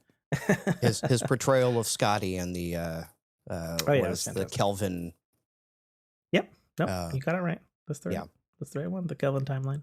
Kelvin timeline. Yeah, it Yep. was very apropos. Like I could see him pulling off that just annoying, get in your way Well, kind of. and don't forget that Magic Man, he wrote Star Trek Beyond, Hmm. which still blows my mind to this day because that was arguably one of the better Kelvin movies. So, but yeah, no, that's gonna be fun. And you can go good or you can go full Dark Wizard as well in this, which is gonna be real neat. You would And hope so, considering the yeah, houses and their alignments, right? yeah, it's interesting. And then something leaked today that made everybody's ears perk up quite a bit, where I guess one of the voice actors was talking about like what they did on their Twitter or something for the game. Hmm. And they said that oh, I voiced one of the recruitable companions in the game. And everybody's like, companions? Recruitable companion. Yeah. Like party squad? Like you can form your own trio of people, like, Right. Harry and Ron and Hermione. Like, what the fuck? And this hasn't been announced yet, so everybody's flipping their shit out today about it actually. And they're like, oh my God, if this is like fucking Hogwarts Mass Effect, like people are, and then people were also freaking out because I guess on the Xbox store, their pre-orders were being refunded for some reason. I don't fucking know. I know the game got Hmm. delayed again to like April or some shit. which is like its 80th delay. And it's like, okay, whoop-de-doo. Sure. At this point, I was like, it's fine. I don't want it to come out now. I haven't gotten to the games. Yeah. Like, and that's actually my primary problem right now in video games is I'm just now getting to Ragnarok. Haven't even touched Callisto Protocol. Everybody says I need to play High on Life for the I downloaded lulz. that, by the way. Okay. Right. Did you give it a go? I have not given it a go. Okay. But yeah, I'm well aware of who wrote or like who's behind it. And I'm like, Yeah. you know what? I gotta try it. Yeah. Dame says it's fantastic. Yeah. I've heard mixed to middling reviews on Yeah, it. he said on his Twitter, he's like, humor not be for everybody. He's like, but the game's actually pretty good. Yeah. So, And then I was the like, other okay. one, I downloaded and haven't opened up yet, for the kiddos is the Disney Stardew Valley. Oh, the thing that my wife is still addicted to? Yeah. Yeah, she was just telling me today in the car. She was like, yeah, and it sounds like they're trying to get co-op in the game in spring. And I was like, so they're adding co-op to a game. So finally there will be a video game for us to co-op in that I may not entirely enjoy, but you're going to force me to play. Yes. She's like, yes. I was like, okay. Okay. But yeah, like I hope the co-op comes because I would love to see that be the game that my girls play together. Like we have enough machines in this house at this point. I could put it on my monitor, put the Xbox up on the TV up here, have the other kiddo on the other computer over there, Mm-hmm. and we could Sure. co-op a bunch of stuff. Yeah. I mean, Because Lord knows they love them Disneys. Speaking well, of which, oh yeah. Off back kind of into a life story. Apparently, I'm going to Disneyland at the end of this month. You? Me. My wife has not your entire family, but you? Well, no, the entire family and my wife's entire middle school class. Oh, or classes. okay. So they had, availability for chaperones and extra people to come along, and okay. Yeah, so I'm going. So I'll have to report back my findings and opinions on certain rides. All I'm saying is you better get your fucking ass on Rise of Resistance, man. Yeah, I was even if your literally chaperone told that, is in yeah, I name was only, literally and you have told to that that's spend the first ride we need to we get in the park and just go straight for that ride if you want to. awesome. Yeah. So Yeah, man. That's cool. And yeah, that's right. You haven't seen the Star Wars area yet anyway, right? Mm-mm. I think you'll be most impressed. I think so too. I certainly was. And I can sometimes not be easily impressed. Mm-hmm. I say sometimes because then it's like, ooh, dust. Right. And I was already told that we are at some point in time going to be doing Trader Sam's. Oh. So. Well, at least you know that experience.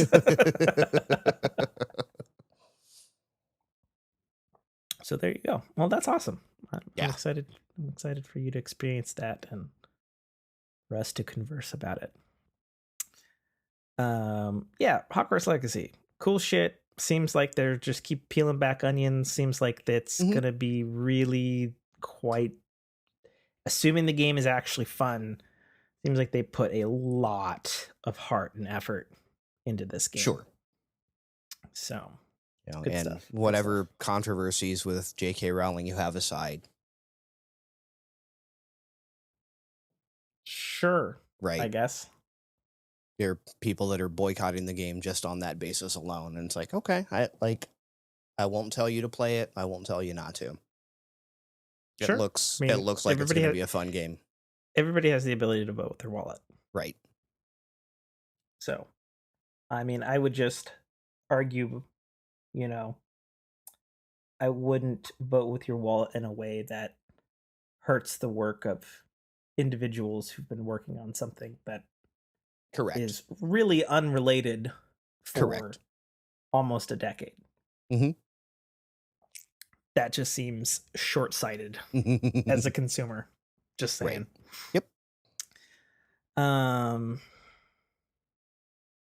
Oh, I was saying, yeah, that's the problem I have right now in gaming. Is it's like, well, I'm fucking back playing the goddamn Elden Ring. Fucking god damn it. But I'm having a good time, so it's not all bad. Barely scratched the surface of Ragnarok. Haven't even touched Callisto Protocol.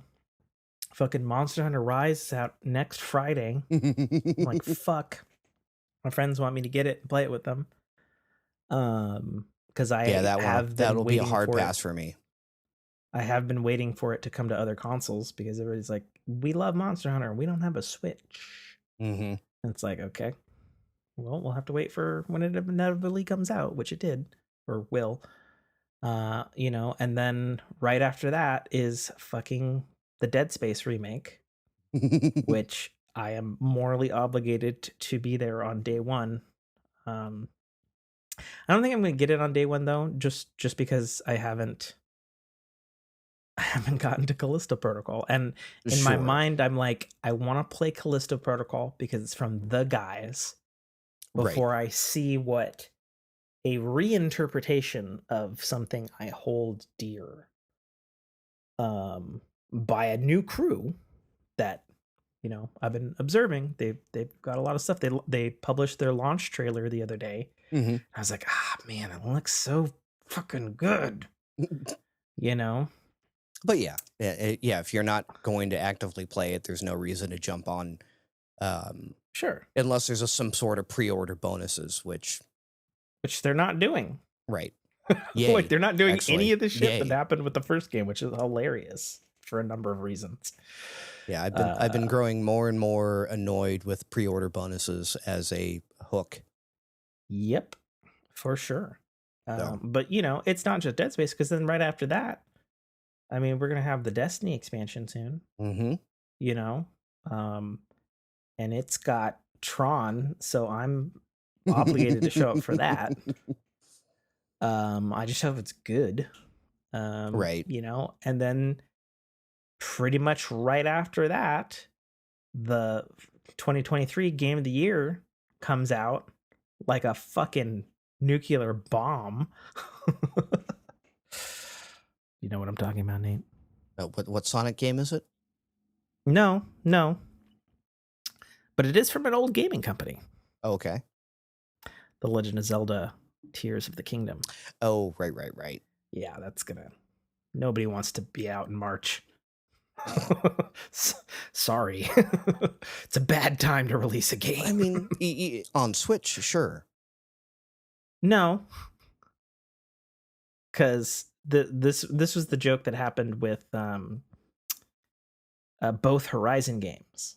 Mhm. Horizon Zero Dawn came out like a week after Breath of the Wild, and nobody in marketing thought anything of it, and their sales were directly hit by it. And then Elden Ring came out 2 weeks before Horizon Zero Dawn or Horizon Forbidden West, and it decimated. You Mhm. know, so it's like, Yeah, but like Elden Ring at least had a platform was platform competitive, whereas I don't understand how Zelda affected a completely different consoles ecosystem game. I mean, look at it this way: as an old gamer and Mhm. a diehard Zelda fan, if a new Zelda game comes out and I'm like a big gamer, I Mhm. am not purchasing any other fucking game until I'm done with Zelda. Sure. And Breath of the Wild was like a 300, 500 fucking hour experience. Sure. We're getting the sequel to Breath of the Wild that promises to be much the same in terms of size. So it's like I'm not going to give a fuck about whatever else is going on in March. Sure, but you're also assuming that every gamer that has a PC or a PS5 or a Xbox also has a Switch. I mean, sure, I guess you could make that assumption. Um, you know, but I would say for the multi-platform gamer or the platform agnostic gamer like myself, Hmm. that's what they're going to be thinking. Sure. So that's what I'm just saying. But it's like it's a lot of games, and it's like Yes. fuck, And then I think pretty quickly after that, I think in April, I don't remember the exact release date. Then the next Star Wars, the Jedi Fallen Order sequel, Hmm. Jedi Survivor, comes out, and it's like, well, shit, you know, and like I want to replay that one probably on stream, um, before that one comes out, and it's like, all right, everybody needs to slow their roll because I also have other things I want to do with my life. Sure, but yeah, you have these very short windows, and of course, you got to have your Yeah. quarterlies. Well, and I looked at the fucking time to beat for Monster Hunter Rise, and it's like 250 fucking hours. Hmm. And then because it's technically a couple years old game now, the expansion to that is also coming out like a couple months after that, and then that Hmm. adds like another 300 hours to that. I'm like, holy fucking, like I want to play it all, but it's Right. physically impossible. So It's good. that's It's a it's a good problem to problem. have. Yeah. All right. Are we ready for a spin? We are ready for a spin. Okay. Why can't I Actually, making good get? time. Yeah. How about that? Nope, we already did fire. We already did air. Hmm. All right, Earth. That would be tech.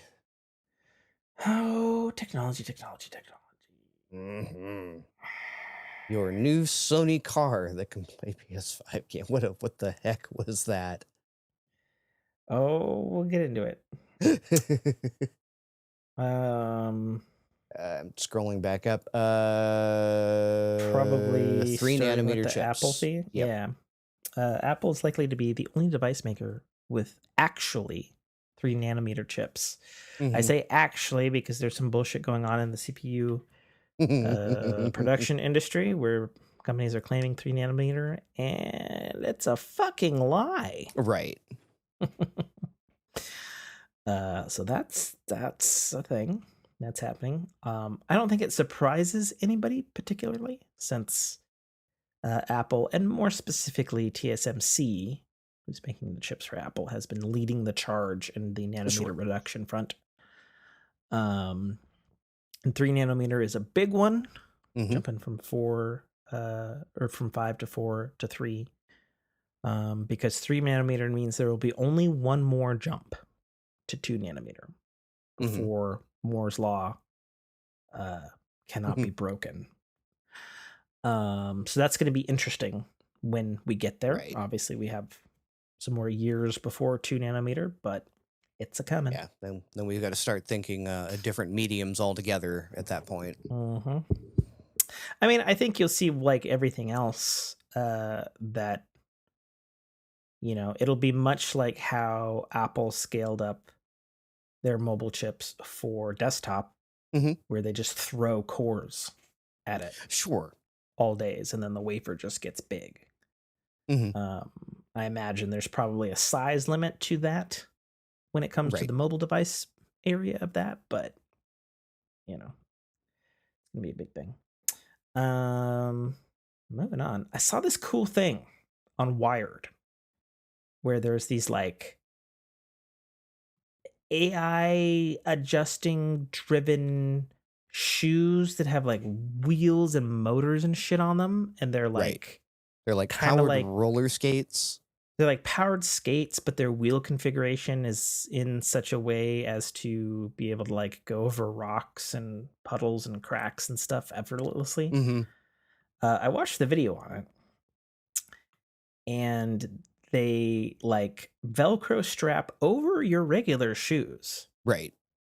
So you like slip into them or strap in to them, but they work.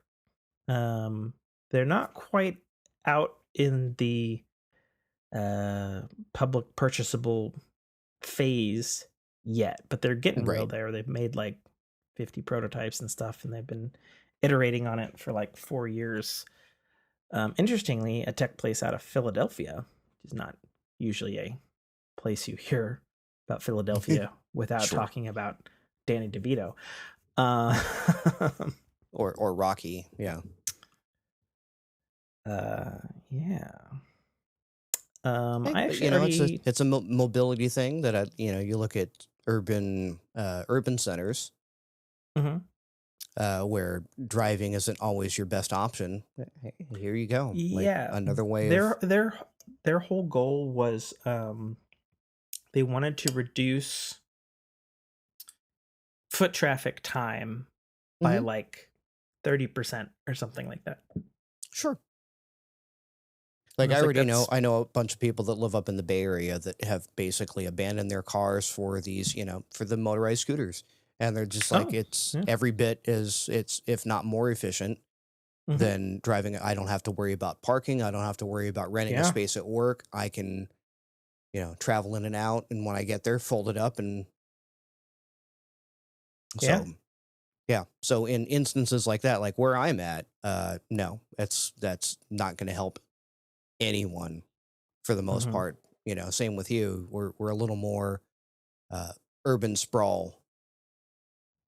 Yeah, I mean, I'm in the outskirts of Seattle. If it was Right. Seattle proper, I could see that being Yep. extremely valuable. Same thing with if I Um, was in LA proper. mm, So yeah, like I can see its purpose, and again, and just strap it onto your shoes. mm, There you go. mm. Little easier Um, than trying to tote a scooter around on public transport or even into your office. yeah.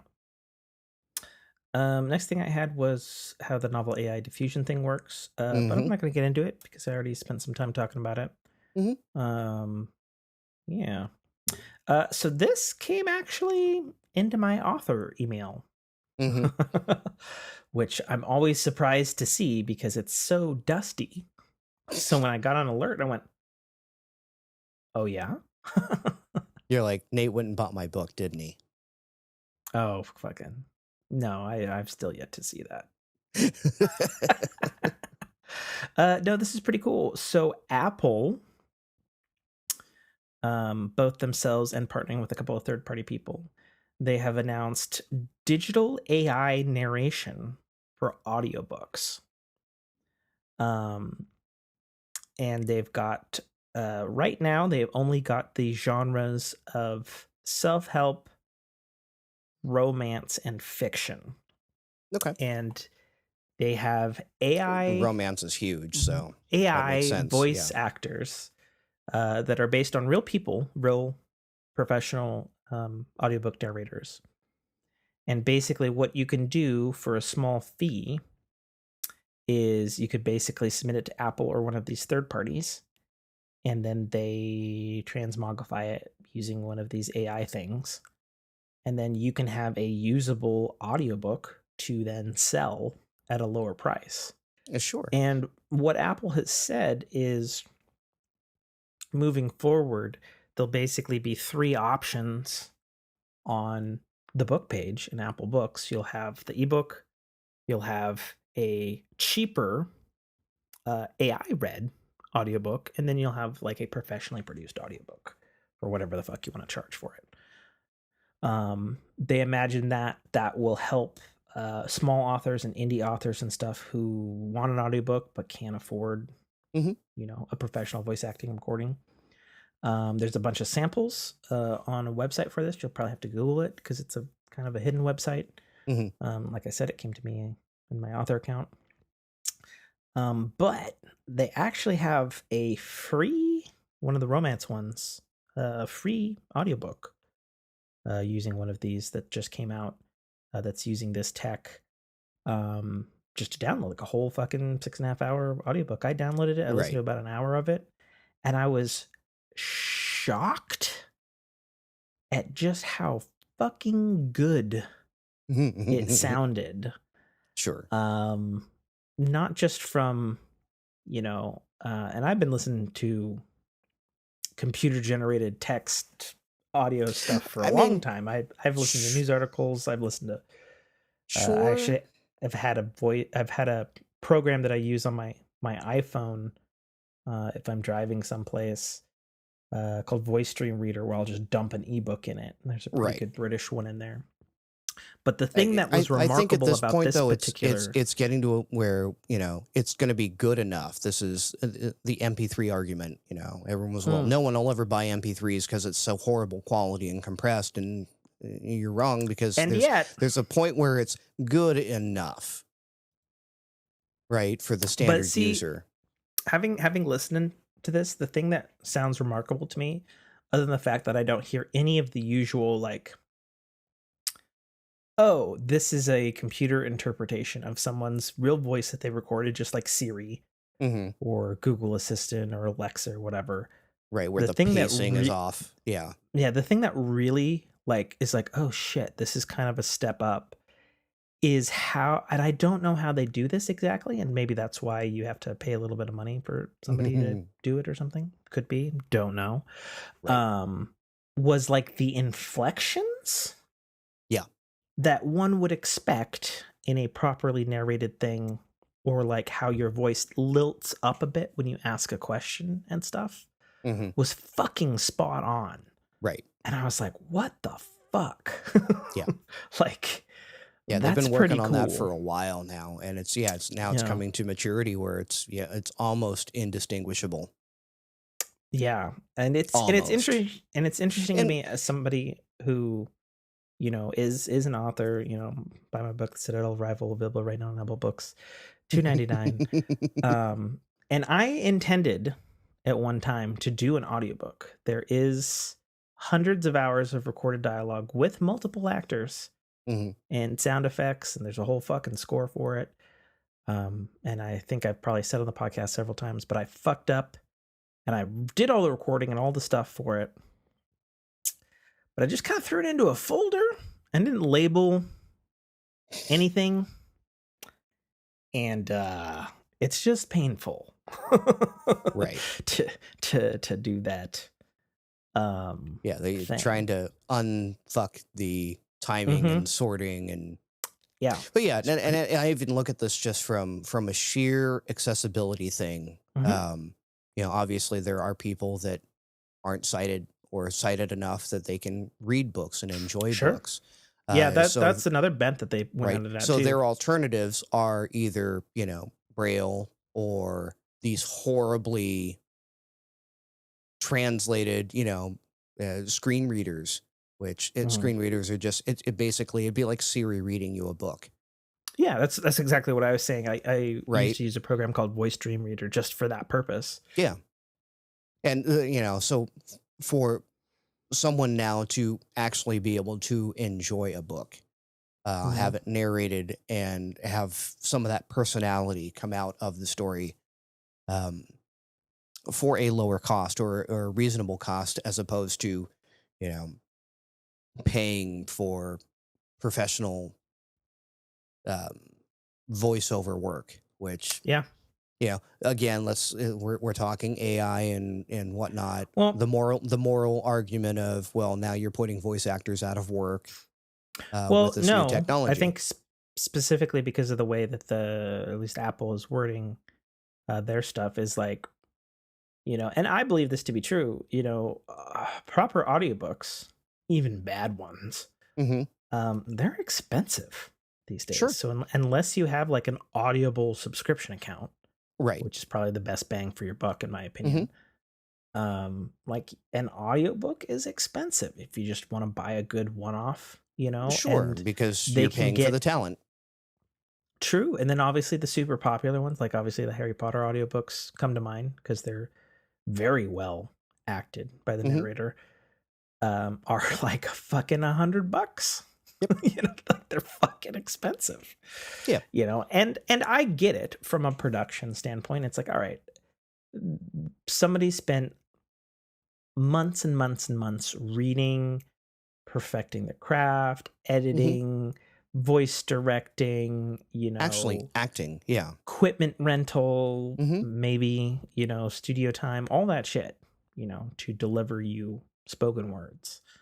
And Right. sometimes you get them spoken well with like, good voices. Sometimes it's one dude, sometimes it's multicast, you Right. know, and that shit just costs money. And, so it makes total sense to me why an audiobook is much more expensive Sure. than an ebook. But at the same time, as somebody who I guess is literally in the industry, um, it also kind of sucks. Like Right. if you're just like the common dude, And you're like, oh again, man, I want to to get check out back this to what I book. was saying at the very beginning, it's to a point where this is good enough. This is MP3 Yeah, quality audiobook, right? I would argue it's better. It's really good. I'm just I've been saying in the listening to grand it. scheme of things, right? It's, Yeah, MP3 versus CD quality, your top end high production value. Sure, you're going to lose some of that to step down to this cheaper model, but it's good sure. enough, right? Yeah, I Yeah, think so. your true book file, audio book files are going to be like, nah, this is just garbage. I'd rather listen Sure. to. Good, go ahead and pay for it. And that's fine. Right, You have that option now. right. You can vote with your wallet, and that's Hmm. super cool. I love it, Yeah, personally. and again, my concern always is with this with the AI stuff is, are you going to be putting legit work people out of work? I mean, I don't think so. I Yeah, think I think for the time will indie, tell. I Yeah, think for the indie market, no, because nobody in the because they indie weren't doing market, it anyways. Yeah, yeah, is not happening. right. So I think this will help the indie market. And then when it comes to big books, you know, uh, I mean, I'm pretty persnickety when it comes to who's reading my audiobook. Hmm. Um, so like I would always prefer a professionally done audiobook. But the fact of the matter is, there's some audiobooks that are professionally done, and it's like, fuck, I wish they had the voice actor back from the previous book because this new guy fucking Sure. sucks. Right. And I could just replace them with somebody that, to my ears, is better. In that scenario, sure. you Yeah. know? Well, how long till we get to a selectable? Like, I want this audiobook. Here I am. I'm going to chat GPT the hell out of it. I want this book. I want it Yeah. narrated in a British accent. I want the characters to be this, and this. Yeah. Go. As somebody who interacts with ChatGPT in a variety of fashions, probably not too long, man. Right. Probably not too long. I want all my children's stories narrated by Samuel L. Jackson. No, I was gonna do James Earl Jones. Right. Well, Kidding me? Hell yeah.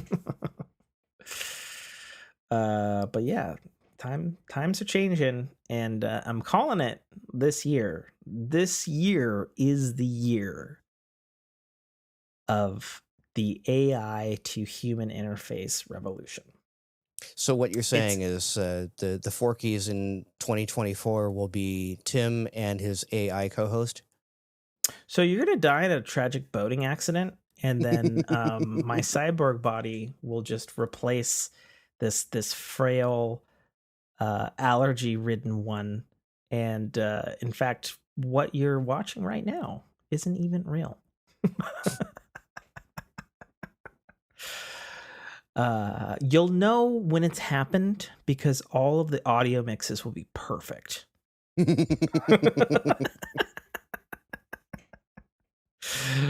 Yeah, that's a thing. Um, yeah, CES happened this week, last week, something like that. I've been in and out on it, but Right. there's some interesting announcements, handful of stuff. I picked one in the Discord and a couple more that I actually watched just the other day. Okay. But apparently, Sony has teamed with Honda to make a smart car Hmm. called the Afeela, and it's going to be an all-electric Tesla-ass looking vehicle, complete with the game playing ability, except it Right. can play PS5 games. Naturally, Sony's doing the software for this Honda vehicle, and Honda's obviously making the fucking car part. Right. Um, I Okay. Right? Sure. I totally want to buy a car by the company that made my buggy ass PS5. That sounds like a fucking great idea. Well, it's just in charge of the infotainment stuff. It's not like you're doing self-driving by Sony. No, that's what they're doing. No. Yes. No. Yeah. No. Not gonna happen. Yeah. No, it's not. I get it. It makes sense on paper. Mm-hmm. You've got two Japanese giants, both in their field of expertise. Mm-hmm. AI, I don't think is fucking one of them for Sony, given how poorly humans run their shit. Mm-hmm. With the exception of actually producing a video game. Well, They're that somehow and really the good at company that. that's been innovating and working on it the longest is still having Yeah, exceptional issues sure. with the whole self-driving technology, and they've been at it Yeah, for what 4+ years now. at In least 5. in real life scenarios. Mm-hmm. So Yep. yeah, you're not gonna just walk into this industry and like we're doing it So better. No, you're not. Sony's gonna fucking farm this out to that. It's gonna farm it out to Chat GPT 4. Mm-hmm. I guarantee it. That's what's happening. That's why it says 2026, because they gotta wait for the AI to figure out how to do it. Yeah. Speaking of AI, Mm-hmm. Mm-hmm. the famous computer and technology website CNET Mm-hmm. has been quietly publishing AI written articles for months, Mm-hmm. and you never fucking knew it. Well, the reason I never knew it is because I don't ever go to CNET for tech anymore. Yeah, CNET's garbage anyway. I agree. So CNET's gotten fucking downhill like every other fucking major tech website. yeah, and it's one of those. If the AI is writing it and you didn't notice that, what does that tell you about the original product? Yeah, it's not very good. Yeah. Yeah, very very much copy pasta, other people's takes. Sure. So Yeah, so I don't know. It's I mean, just like I'm just telling you guys, like get ready for fucking AI everything. sure. Like we're at an age where our technology and our computers are sufficiently advanced Mm-hmm. that running these things is not a huge deal. Right. And although something like ChatGPT and Novel AI and Stable Diffusion and Dolly do at this time need to be run on a mega fucking server. Mm-hmm. You know where I'd love Every to see some single of computer these CPU. innovations come in. Like honestly, like as much as I rail against all of this, um, I can see use cases for it. And again, this goes back to accessibility. I Yeah. would love to start seeing like, I'm a sports ball guy myself, baseball, football, hockey, whatnot. And if you ever watch the captioning on that, it's absolute garbage because it's being translated and typed out in real time. Mhm. This is something that AI could improve on. Though I would argue Not the necessarily, auto-generated well, not captions that we're necessarily. seeing on Skype right now and that we see on YouTube, Mhm. not so great.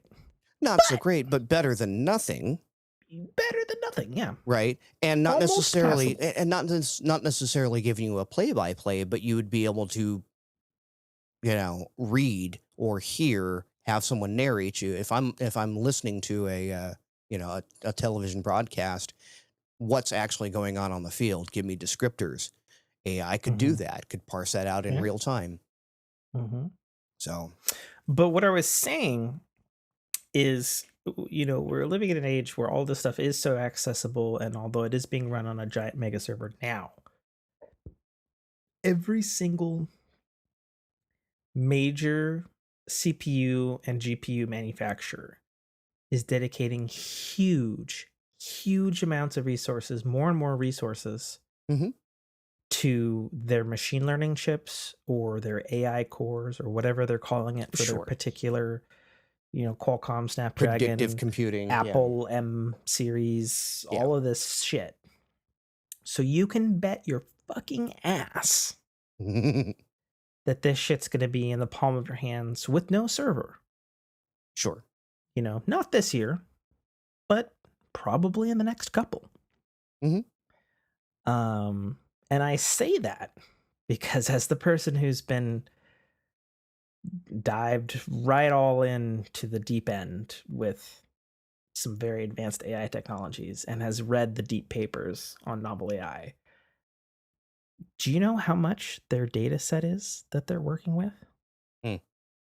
Like in raw No. stuff.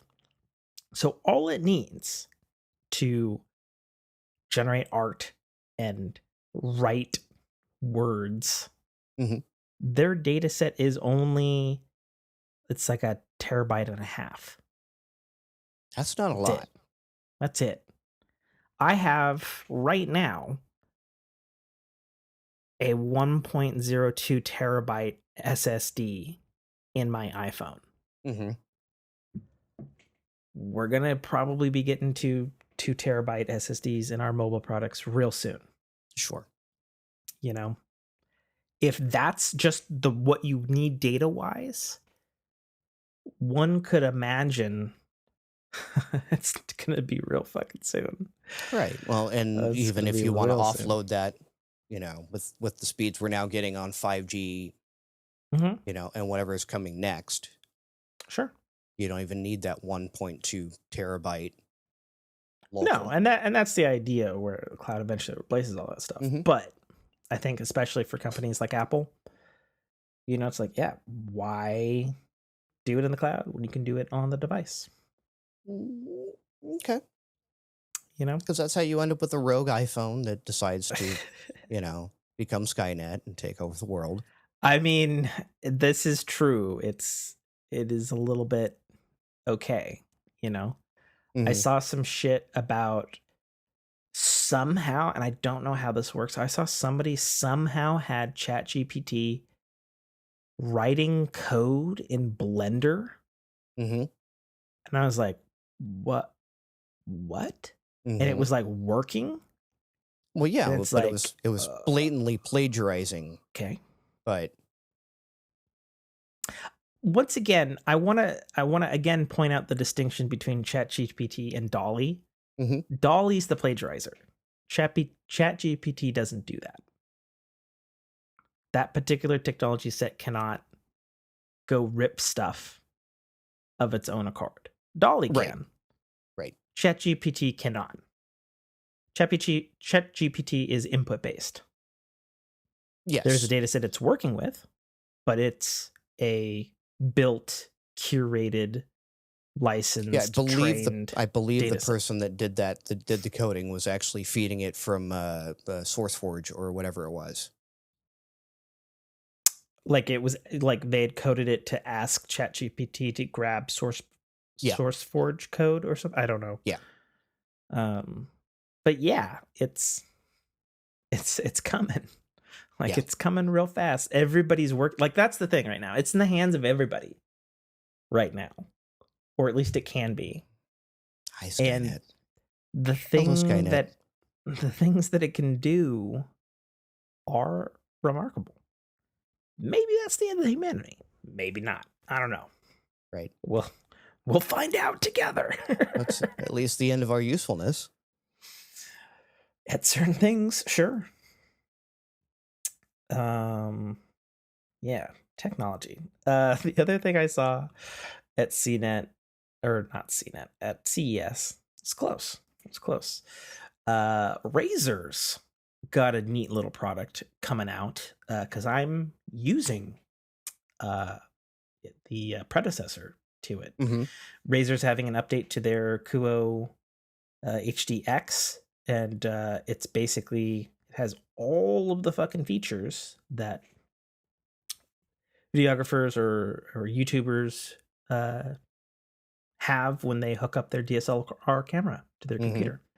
It's got a full Sony DSLR lens with shutter, 4K image scaling up, processing, like the whole 9 yards. It's obviously a chunkier webcam size than the Razer QO X, which I'm using right now and use for my streams. But I saw it and I was like, oh, how come nobody else has like made this DSLR camera quality webcam yet? I looked around and I was like, really? Nobody's doing that, huh?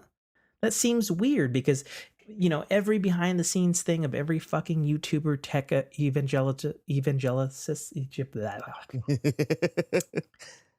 blah, blah, blah. Blah, blah, blah.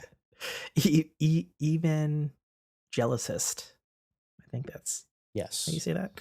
Evangelicist or whatever. You always see like your big old fucking custom PC and then a fuck ton of cables to a tripod and then a fucking big boy Nikon or Sony DSLR camera, because that's what's producing the best image, right?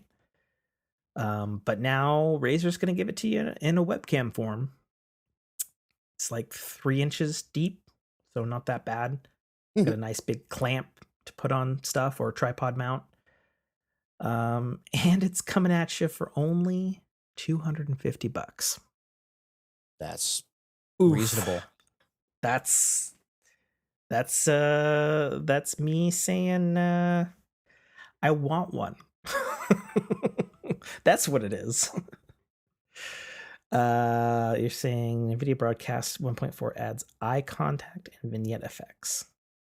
Yes. So wait, so it's, what is this? This is in video broadcasting using AI to take your eyeballs and point them at the camera. But won't that look weird at some point?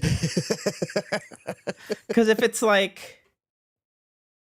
Right.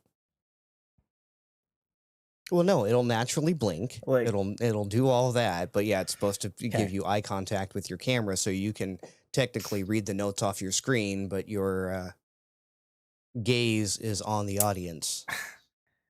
Okay. And then, of course, they have the vignette, which basically is your blurred background, but it's got more of a bokeh. Oh, God. I'm going to click on this, aren't I? Yeah, I'm clicking on it, Nate. I mean, virtual background. All right, that makes sense. It's already, right. You know, it's already doing that. Now. But yeah, apparently the virtual background is starting to get smarter and smarter about the edges. Yep. Mm-hmm. So. Yep. But yeah, that AI eye contact was, I remember someone posted this in another Discord, and as soon as you were talking about that, I'm like, oh yeah, here's your uncanny valley. Yeah. Well, I mean, it's coming. You know, every day new discoveries are being made. Obviously, there will be a ChatGPT 4. There's new advancements in Stable Diffusion every day. So it's wild stuff. And we are in an age. What happened to the stream? Nothing. It was black for a second there. Yes. What'd you touch? Oh, in video broadcast, I downloaded it, and it was like, oh, do you want to open this? I'm like, no, I don't want to do that right now. Nate, you've learned better. You're on Windows. You can't download things when you're using things. So who knows? By next cast, I could have creepy eyeballs staring at you the entire. Great. So you're saying this is a thing you can get right now? Yeah, it's out. Oh. Yeah. Oh. Yeah. Well, honestly, you should do that just for the gas of it. Right. So then if it's natural on the show, we can be like, this is amazing. Or we can be like, I can't stand to look at your cold ass dead robot eyes, Nate. And then your response will be, that's okay, Tim. I'm not even looking at you. And at that point, I'll throw my shit down and walk out of the room. I'm not even in the room right now, Tim. Oh, God. I'm sorry, Tim. I'm afraid I can't do that. Yes. And I actually understood that reference. Yes. Fantastic movie. Terribly long, though. Not well paced by today's standards. It's true.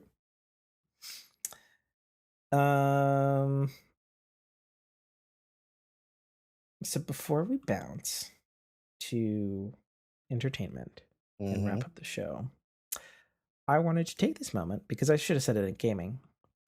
We have a listener question. Oh my fucking gods and stars. It's happened, folks. Fine hype master of the Fork in Your Ear Discord, Sean Mason, has asked both me and Nate,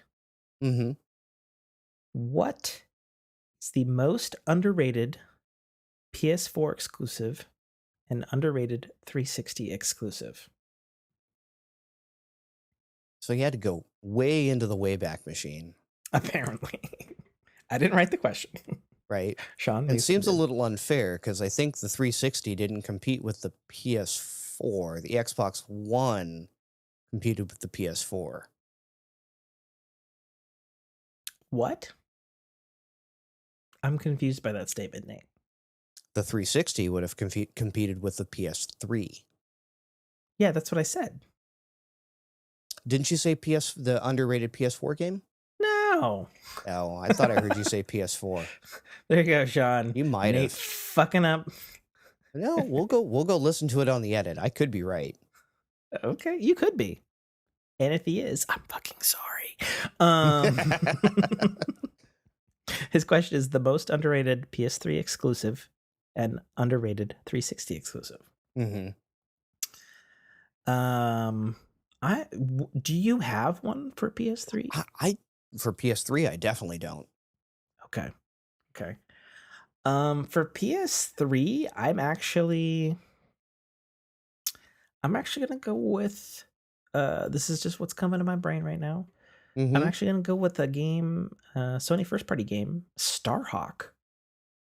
Okay. It was the sci-fi spin-off future version of Warhawk, which is a previous franchise that they have. It was a third-person action game that also had like some base building, tower defense elements.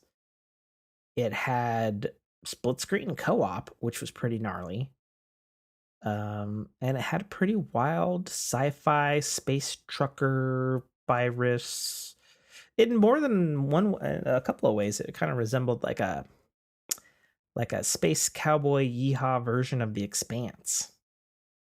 In ways that I wouldn't know until I talked about it just now, because I had never heard of The Expanse back then. They were just books. But yeah, no, that'd be my PS3 exclusive pick. Because it was super underrated, didn't sell well, obviously, because you've never fucking heard about it. And it was made by Sony. I'm pretty sure they shuttered the studio that made it. It was a cool game. Like, it had the base building, and then it also had fucking spaceship combat, which is in short supply even back then. A lot of fun to play. Had a really good time with that game. Now, 360 exclusive, I'll have to think a little harder on, but perhaps you have one, Nate.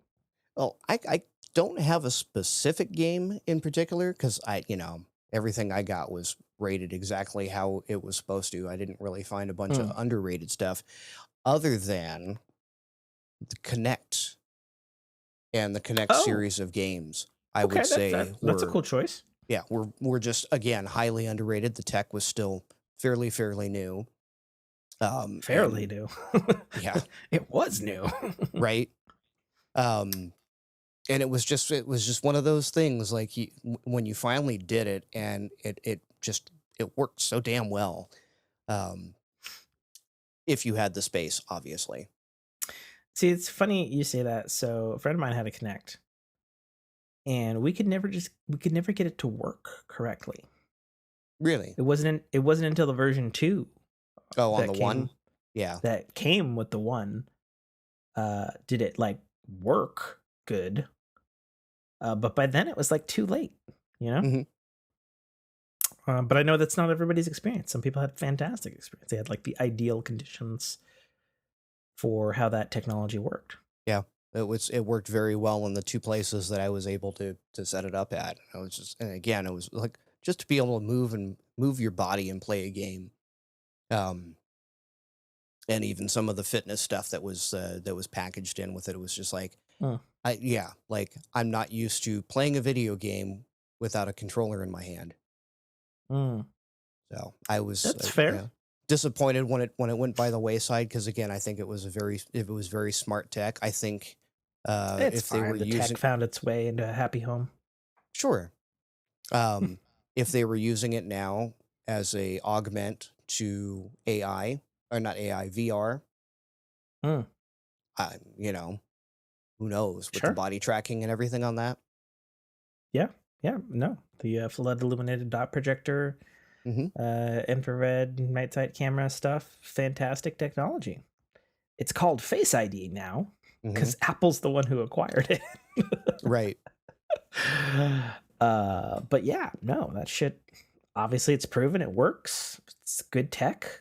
Hmm. Um, Ironically, all it is a collection of older tech working Right. together.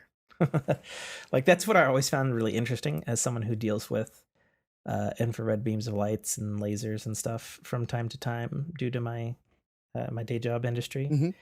Uh, yeah, some old tech in there, but you Yeah. know, it works.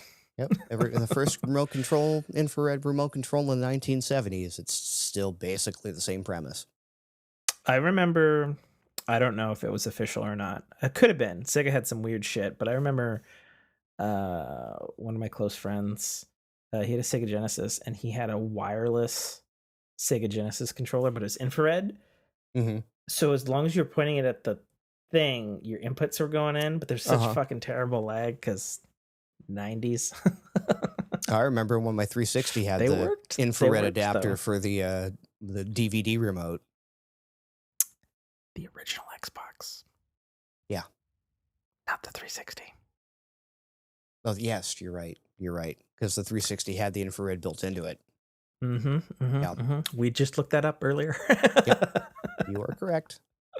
But yeah. Yeah, I know because I had the DVD adapter. Do you know the funny thing about that adapter and why you had to have an adapter to play DVDs when obviously the DVD drive is in the fucking thing? Hmm. Other than the fact that it didn't have an IR blaster, right? So that's one purpose. But the actual purpose is because that's where they put the libs library database Hmm. for the DVD that would have to be licensed by the Motion Picture Association. And so to take it off of the base machine meant that every console sold they don't have to pay that fee. And so then that was packaged into the bundling fee for the controller or the blaster. Nice. Passed it on to the consumer. Of course they did. Yeah, it's in the Power On Xbox official documentary that they made about a year or two ago. Fascinating thing that they openly said that in their own documentary. But you know, in the long run, it's like, yeah, okay, that makes financial sense why you would Sure. do that. You know, And if you don't um, ever want to watch DVDs on your Xbox, then you didn't pay the extra fee, which yeah, it's I true. You would didn't. personally would prefer that because what is this the stuff with the BMWs now? You're signing subscription services for features in your car. Did you hear Oh about this God, one? I don't know. Yeah. It sounds like something that could be true. So, well, no, it is true. And so you're buying That a sucks. say you're buying a 3 Series BMW, and you're like, oh, I want heated seats, and BMW goes, well, if you pay $5.99 a month, you can have heated seats. And they go, but It's fucking stupid. yeah, the hardware is in the car. Mm-hmm. You paid for it when you bought it. So, say me, who doesn't I don't care about heated seats. I live in Southern California. I'd rather have cooled Right. seats. I'm Right. paying for heat coils in a seat that I'm never going to use. Yeah. So I So like that Xbox model. You that's pay for it crazy. if you need it by actually buying it. So the 360 exclusive that I'm gonna pick is, again, just kind of like snapped into my mind, is actually going to be a game by a studio that Microsoft now owns. Hmm. Actually, Ninja Theory. It's called Enslaved: Odyssey to the West. And it's a fantastic game, and I will continue bringing it up as a fantastic game. It was ahead of its time with motion capture, voice acting. It starred Andy Serkis as the main character. Really cool dystopian post-apocalyptic grown over world with like technology run amok. It was basically Horizon Zero Dawn before Horizon Zero Dawn. Hmm. Um, and it was a fantastic, phenomenal game. I believe it had some jank around the edges, but like what it was doing, um, in that time period, like when did that fucking game come out?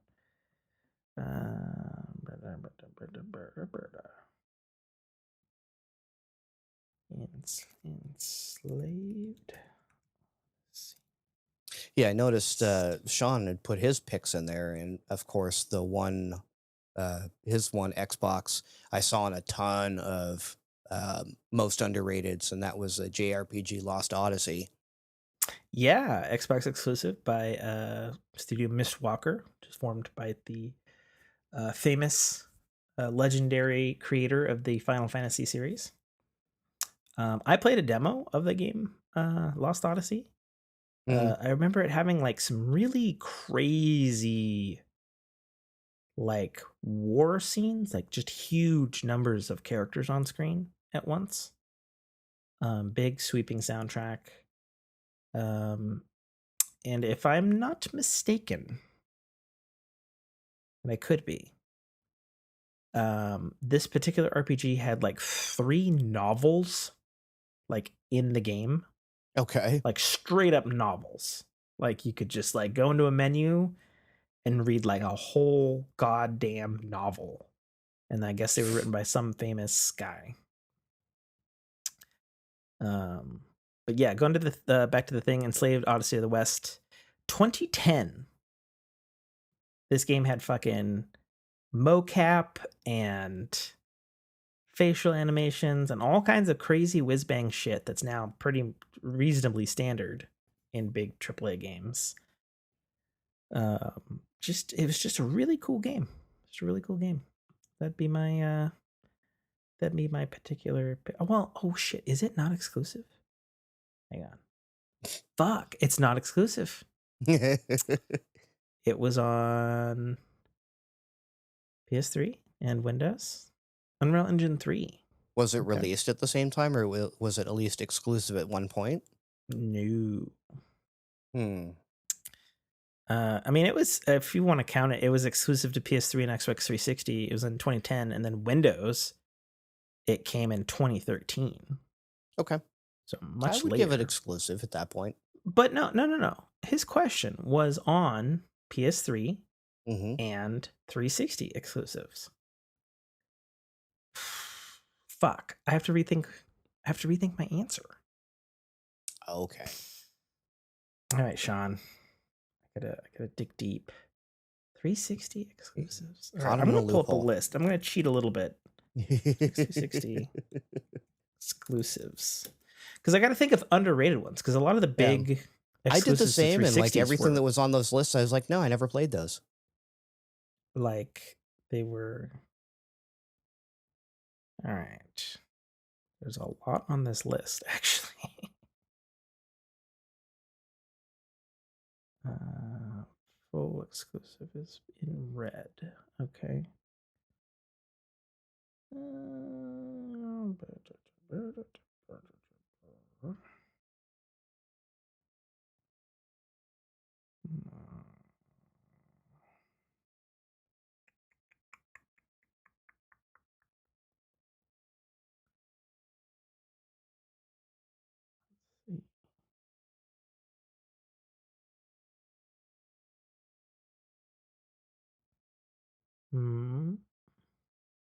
Underrated Yeah, like exclusive. again, looking at the list there, I was just like, I don't know any of those that I would say they were underrated or overrated. The only one that was like consistently number one on the top of the list, like number 1 to 2, was the one that Sean picked out. I'm like, okay, and then I started watching. I mean, I'd love to agree. I just, Yeah, I only played the demo. I didn't play the full game, so I couldn't right. tell if it was underrated or rated justly. Um, there is one game that's a big name game Hmm. that is definitely underrated by the community and the fandom. And I think I'm gonna have to go with it because I for sure played it, and also because I saw it on the list and it reminded me. Mm, But it's actually gonna be Banjo and Kazooie Nuts and Bolts, okay. which was a super strange departure for the third official Banjo Kazooie game. The first one under Microsoft ownership, because they changed the art style for starters, which was very weird. And instead of a platforming game, or Nirvana, as one might say, the original Banjo Kazooie games are, mostly because they actually use the Mario 64 engine. Hmm. So they already got a good foundation. Um, Banjo Kazooie Nuts and Bolts, you're building vehicles in these large worlds with like these weird ass Lego blocks, but with kid logic. So it's like, all right, you got a brick. All right, put a propeller on it. It can fly.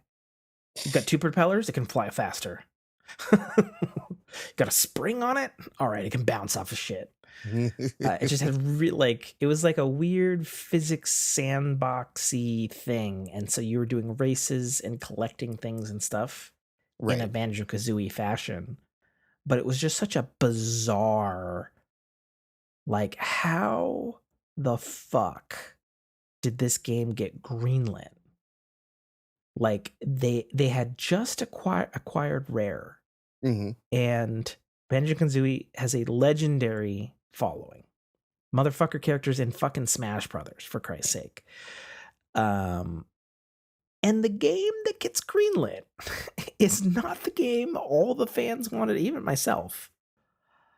It's this weird fucking vehicle carnage, fucking ass backwards weirdness thing of making just. It was like being a kid making a shitty Lego vehicle with whatever parts you had around, kind of thing. Right. It worked in terms of it's like you could build whatever the fuck you wanted, kind of thing, with the parts that you had, you know. And some of it would be like stupid. It'd be like, oh, I built this vehicle. It's only got one wheel, and the rest of it clips into the ground and drags. But every once in a while, we'll get the wheel, and it can still move. Like it was really bizarre. Um, but if you stuck with it, the game was pretty charming. It had a certain charm to it. Like it was good. Like it was well designed. It was built well, ran good, you know. But for a game that carries the Banjo Kazooie name, and we still to this day have not gotten a proper Banjo 3E, that even the characters in Banjo Kazooie 2 called Banjo Tooie joked about, like, oh, this we're whatever, we'll do it in the Banjo 3 or something. Like they make jokes about it in the game that's what's gonna happen. And then of course it didn't, and it's been like fucking 20 years. Right. So yeah, I'm gonna have to go with that one because like that was super underrated because most people are just like, what the fuck is this shit? This is not what I want from this game franchise. But if you look past that shit, there's a good game there. There's a Nice. good, really weirdly creative game. And this was before the craftathonium like hit every single game in Sure. existence. Right. Because every game's got a little bit of crafting in it now. So this was well before that. So, it's cool stuff. Yeah, those would be that's my picks for the most underrated stuff. It would have been Enslaved if it wasn't console exclusive, but so it goes. So it goes.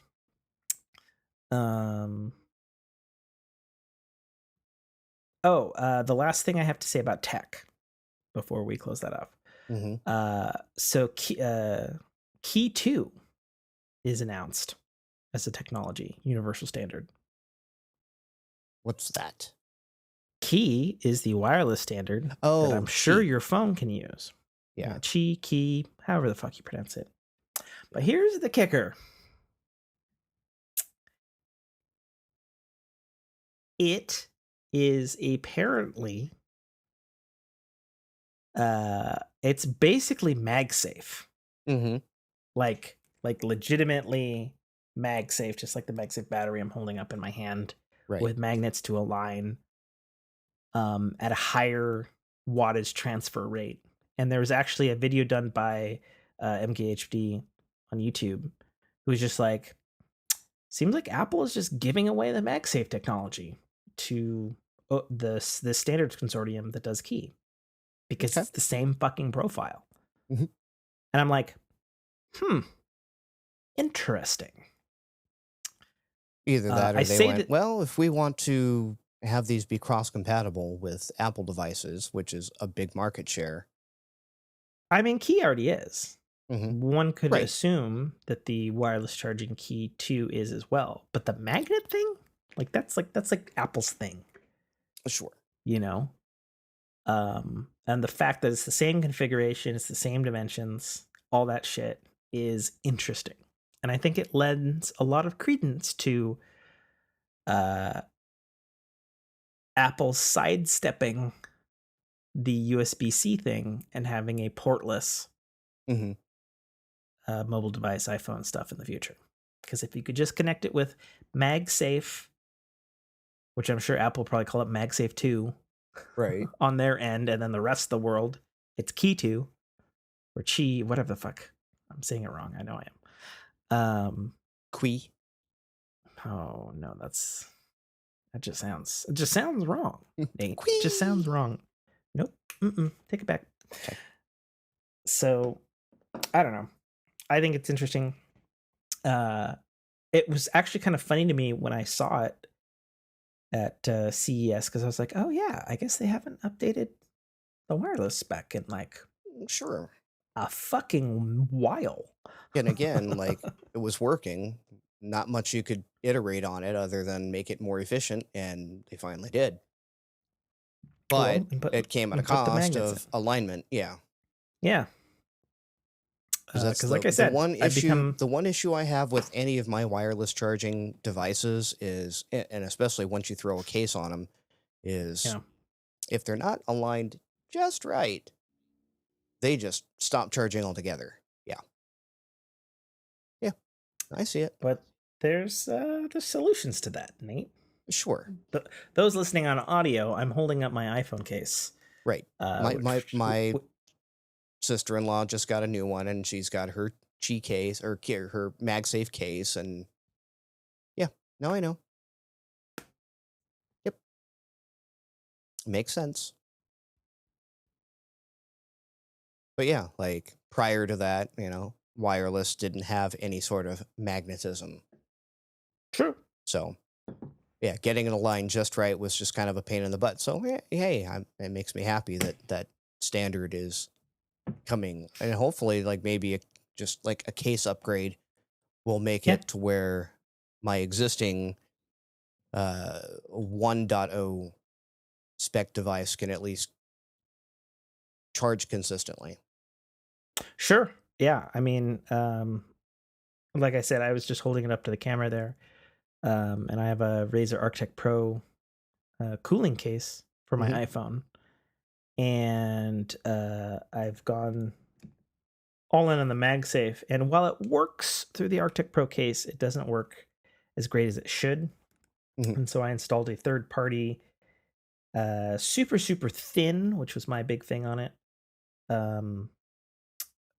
plastic resin encased magnetic enhancer that basically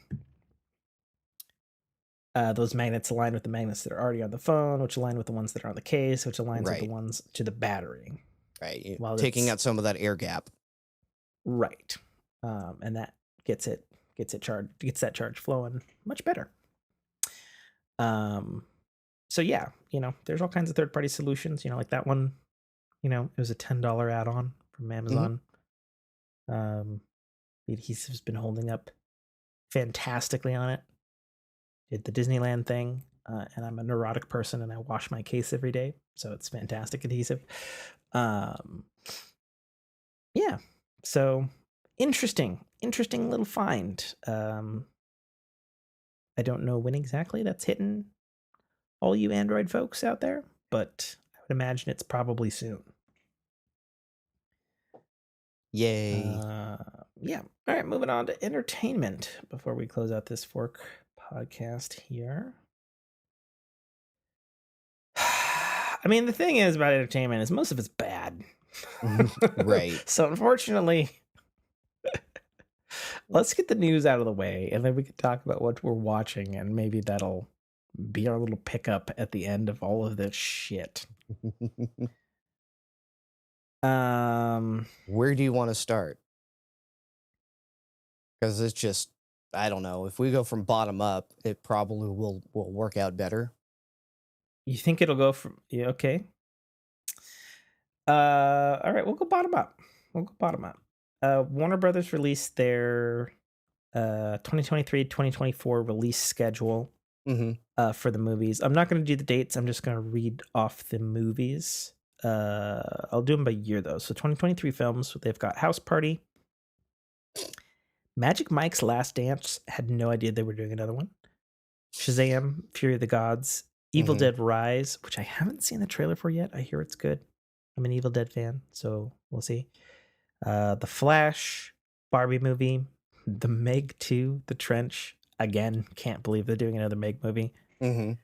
Blue Beetle, The Nun Mm-hmm. 2, Dune Part 2, Wonka, Yay. The Color Purple, Which I'm Aquaman 2, assuming is a remake. The Color Purple? Yeah. Prince movie. Oh, I don't know. Yeah. Oh, is it? Oh, Yeah. okay. Okay. Aquaman 2 in the Lost Kingdom, and Salem's Lot. Mm-hmm. Now, correct me if I'm wrong here, and maybe you know, because I don't know all the way. I was reading this in the car to my wife earlier today, and I was like, "Isn't Salem's Lot isn't that like a baseball movie?" No, that's The Sandlot. Am I getting it confused with The Sandlot? Yes, So you're Salem's getting Lot's it. a different. It's not a remake. Yes. Okay, fair It may enough. be a remake of another horror movie, but it wasn't The Sandlot. Fair enough. But yeah, like you look in their New Line, other than House Party, 3 of those are horror movies, which makes sense. They're, New Line was Sure. the producers behind all the Freddy Krueger movies. Yep, and Warner Brothers owns them now. Yep. Like, I'm not really excited for anything on this list other than like Dune. Yeah. I I mean, I'm excited for Shazam and Aquaman 2. Sure. And I'm going to see those, but I'm going to see those knowing that I'm going into a dead universe. Right. And what about And The that's Flash and Blue upsetting. Beetle? Like, where do you sit on those? I mean, I want to see Michael Keaton's Batman and Ben Affleck's Batman again. And I do genuinely like the Ezra Miller interpretation of The Flash. Mm-hmm. But Ezra Miller's just such a shitty person. Like, we have another thing to talk about him on this list already. So it's just like, I don't know. Right. We'll see. But yeah, no, I am excited for Dune Part 2. I'm stoked that they got to do the rest of the book. Right. Basically, as it was getting good. Your 2023 list. Do we want to even talk about the 2024? Sure. Yeah. Because there's some Toto, the there. doggone amazing story of Wizard of Oz. I want to point out that is a animation. Mm-hmm. I don't know. I don't know on that one. I Right? didn't know the next movie. Godzilla and Kong. Yeah, we were getting a Godzilla and Kong movie, like another one. I was like, Right? okay, I'm fine with that. I have, stop putting humans in it and just give me my fucking monsters. I don't give a fuck about these goddamn humans. Right? I'm assuming Mickey 17 is probably a working title. I don't know what that is. I saw that and I was like, that's weird. One would not see the name Mickey on a Warner Brothers property. Really Right. strange. Don't know what that means. But that's also like super strange, just like the Warner Brothers animation Lord of the Rings War of the Rohirrim. Right. Rohirrim? Animated. Yeah. And animated? I was like, what the fuck? I told that to Jessica, and she's the Lord of the Rings person. And she's like, how does that work? Doesn't Amazon own the current rights to anything Lord of the Rings? Mm-hmm. And I was like, I don't know, unless the Maybe animation it's was in expiring. development before that, would Right. be my thought. Mad Max Furiosa. Okay. A movie that is probably going to be amazing because George Miller's pretty cool. Sure. But also a movie nobody really asked for. Right. As a Mad Max fan, when they did, since the originals. Yeah, I was going to say when they did ask for it, that was a while ago, and then they asked everyone for it like went, a decade ago. Okay, we're not getting one, and now they're like, here it is.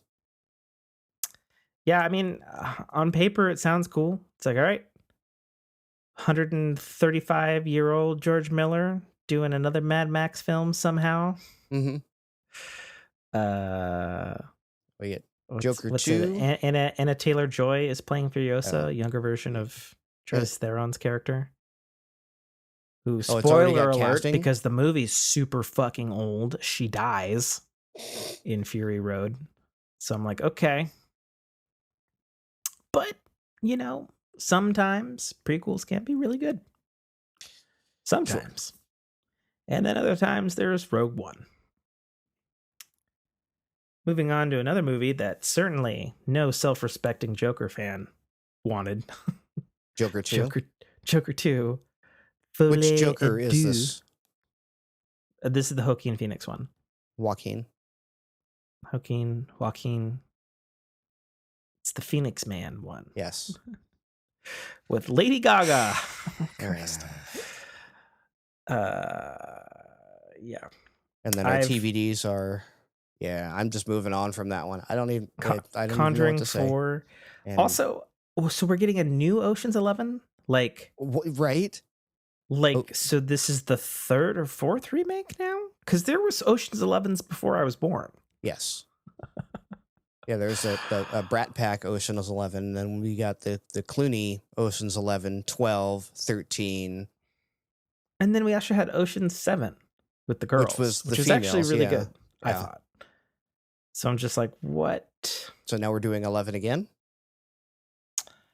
Yeah, I told this to my wife, and my wife was just like, so once again, remakes and sequels, that's all Hollywood has. Oh, yeah, and then when we get into the in development... Ugh. Okay. You want to hear a bunch of names that, like, we're doing this again? So, Superman. Which I don't know that that's a remake, but... No, they're doing it... I don't think we've talked about this too much on the thing, but because of all the shit that's been going on at DC with James Gunn taking over and Henry Cavill no longer playing Superman again after already being announced to be back as Superman, which is a huge clusterfuck and a colossal failure in my opinion. That and Black Adam getting basically sidelined and... Yeah. And then they're just going to restart the universe again. And I'm like, okay. So yeah, they're doing the younger Superman film. Apparently there's a Ben 10 live action film. Batman 2 is apparently in deep writing development. Sure. Whatever the hell them 1 is. Captain Planet movie. And I want to say, so Leonardo DiCaprio is attached to this movie. Okay. The Bodyguard. That was a Costner, Whitney Houston movie. Oh, is it? Yeah. So it's a remake. Okay. Thank you for letting me know. Under Siege, another Is that remake. all? Oh, okay. Yeah, that was a what's his name? Steven Seagal. Okay. So we're gonna have an action fighting movie. Last Train to New York. That is a remake for sure. Mm-hmm. Because the name sounds familiar. And then Crazy Rich Asians 2. So I'm excited for the sequel, but also a decade between movies is Right. ridiculous. Right. Are they going to retain all the cast? Probably. You would hope so. I mean, so this is going to sound so fucking racist, and I apologize in advance. But what other English speaking famous Asian people do we have? Like, Right. it's not a big list. Right. Like Like, new the up and only, comer Aquafina. like, I mean, the first one had Aquafina. Yeah. I mean, what I think of that is like, okay, so this is gonna be Crazy Rich Asians with the same cast as before, plus all the people who were in Shang-Chi. Okay, Right. all right, sure, fine, whatever. Killer Vacation. No idea if that's a remake or not, but I probably sure. not. I don't know if it's a sequel in the vacation, European Vacation, Christmas Vacation. I would chuckle if it was. I might be actually interested if it was Killer Vacation with Chevy Chase.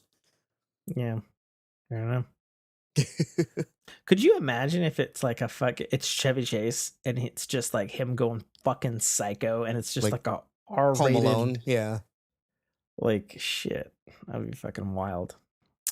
I cannot believe we're getting a sequel to this movie. We're getting a Constantine 2, yeah. with Keanu Reeves returning as Constantine. Now he's actually a good Constantine. Sure. I'll say that. I thought that movie was fucking. That's it. That's my thought about that movie, and I'm talking about a movie from 2006. That's how much I remember that. This excites me. I'm actually cool. I'm glad we're getting a Mortal Kombat 2. Even though it's like the fourth Mortal Kombat movie. Right, but this is from the new one that was Gotcha. actually good and not terrible like the old ones. The one that actually somewhat respected the video games, making a movie about a fighting video game. Something called Bullet? Yes, also a remake. Oh, okay. That was what was Okay. it? Very famous the car scene with the green Mustang and the streets of San Francisco. Okay. Yeah. Okay. So I don't know if this is video game related. Portal? But the next one, it says Portal. Right? Is this the Portal? I don't know. Don't know. I'm gonna Google it right now. While you're Googling that. So the next one's Portal. Wizard of Oz. Like, okay. Oh, it is 100%. The Portal video game? It is the Portal video game. Movie. Apparently J.J. Abrams is working on it. Oh, that could be interesting. That could be good. I feel like his particular sense of humor that is prevalent in his films is Are we going to have perfect. like Saw-like body horror for the people that fail the puzzles? And Why would Gladys you think isn't... that? Because Gladys I mean, is... I feel like it will be comical. Okay. I feel like it has to be comical. Okay. That's... I mean, sure. And then also, again, everybody forgets this. Her legs are weird. So we're gonna see that on live action. You can look it up in cosplays. Her legs are weird. That's a thing. Or maybe they'll probably throw that away and she won't have it. Oh, man. I feel like in order to make a proper movie, it would follow more the plot of Portal 2, since there's more characters in Portal 2. Okay. If you've ever played those Yeah. games. Yeah. Okay. I'm just saying from a movie standpoint, if they're doing Portal 1, it's like, okay, so you have a nonverbal character who's you, and then you have GLaDOS. And that's it. Right.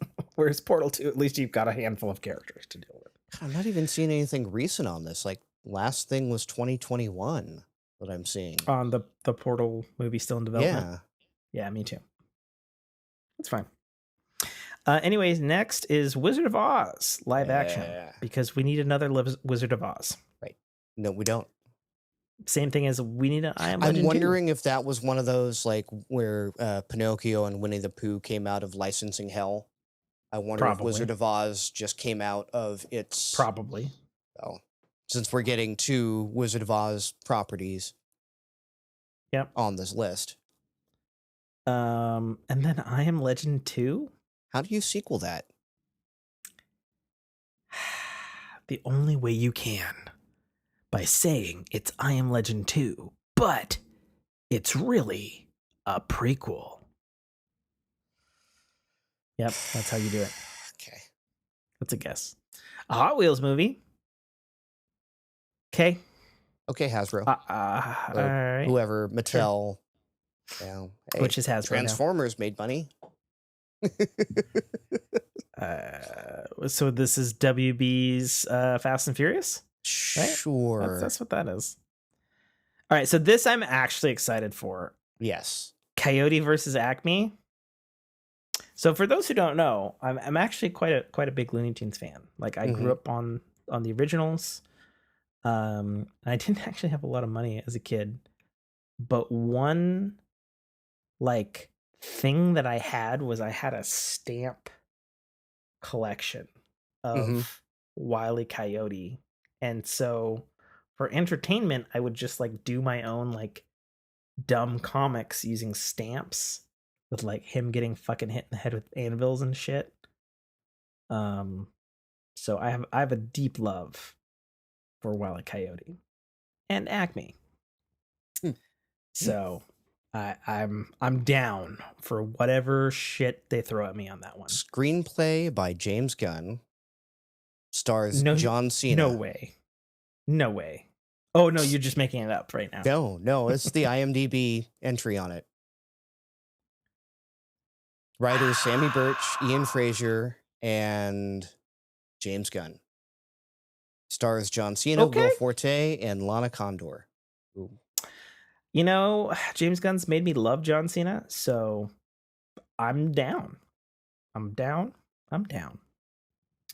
Yeah, and then the last movies we've got are Black Hawk, which makes me immediately think of Black Hawk Down. Right. And but I don't remember if that was comic book character named Black Hawk. Not in DC. They have Hawkman and Hawkgirl. So it's not a superhero movie. And then we have, I read this as Disaster Wedding, but it actually says Disaster Weeding. Okay. So I'm just like, how? That's a terrible title for a movie. But I digress. We have other weird shit to talk about in entertainment. That is sad. So I got into this recently here. Some people have been talking about it for about a week now. D&D publisher Wizards of the Coast is in some very hot controversy because they have something called the OGL, which is Open Gaming License, which is what all third-party companies who have been making Dungeons and Dragons modules have been making that off of for years. And they issued a unpublished, I want to be clear on this because this is important in the story, unpublished update to the OGL that basically royally fucked anybody else who's not them that's making Dungeons and Dragons stuff. It's unpublished because it's not in stone yet. But basically the gist of it is if you're making over a certain percentage of money off of your things, you need to report your income to Wizards of the Coast. And if you're making mega money off of it, you need to pay Wizards of the Coast 30%. Okay. This is directly against the prior open gaming license, which my understanding has been around since 2000. Mm-hmm. So it's been running this way for 20 plus fucking years. Wizards of the Coast issued a public statement today that said we are actively rewording it and looking at it. We rolled a 1, and for those who play, that's bad. Right. That's a critical failure. Yes. So there's a lot of stuff going on with that. There's actually a comic book by a guy I know that I actually kickstarted. That's actually friends with Greg Smith. Called Cyber Symbiosis, and that's in some trouble right now because he says apparently parts of the comic book are somehow, and I don't understand this fully, and I've not talked to him about it, but I saw his Kickstarter post on it, that basically parts of the original OpenGL license have something to do with his comic book, and so if they change it, it would effectively kill his comic book. And he's been making this comic book for like 4 or 5 years now. Okay. So I don't entirely understand the intricacies of that, but he's saying it, and obviously I trust that he knows that shit better than I do. So I'm just like, that's kind of fucked. Then, if so, yeah. So that's a thing that's apparently a funny getting. thing. Yes, it is. So, anyways, that's apparently getting addressed. And Wizards of the Coast wanted to point out that something that's worded in their unpublished document that they wanted to get out to their 66,000 third-party makers for feedback. And they said that something that they were third-party people were particularly upset was basically the wording was such that it sounded like, if you made anything in this thing, we now own your shit. And Wizards of the Coast has walked that back and said that's just the wording. We're working on the wording now. We're working on it. We don't want to fuck stuff up. So some people are saying this is just a fucking smokescreen and this is PR. To be paid for it. Yeah. You know, and other people are saying, oh, they're actually going to do a solid. We'll see. Now, the direct competitor, Paizo, who makes Pathfinder, which is the direct competitor to Dungeons and Dragons, and my preferred tabletop game of choice, because it's better. They issued a statement that said, "Don't worry about it. We're also going to be making our own version of Open Gaming License with Pathfinder." And we've got your back, community.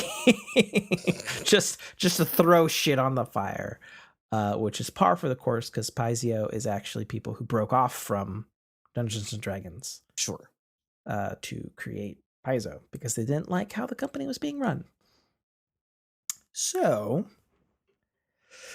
even if shit goes sideways in Dungeons and Dragons land, which is more popular than ever, why do you even need an open gaming license? Unless you're trying to capitalize or monetize. So yeah, so there's third-party modules for Dungeons and Dragons as there is for Pathfinder.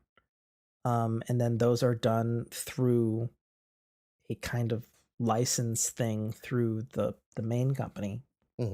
So that you can do them and you can sell them for money legally. Right.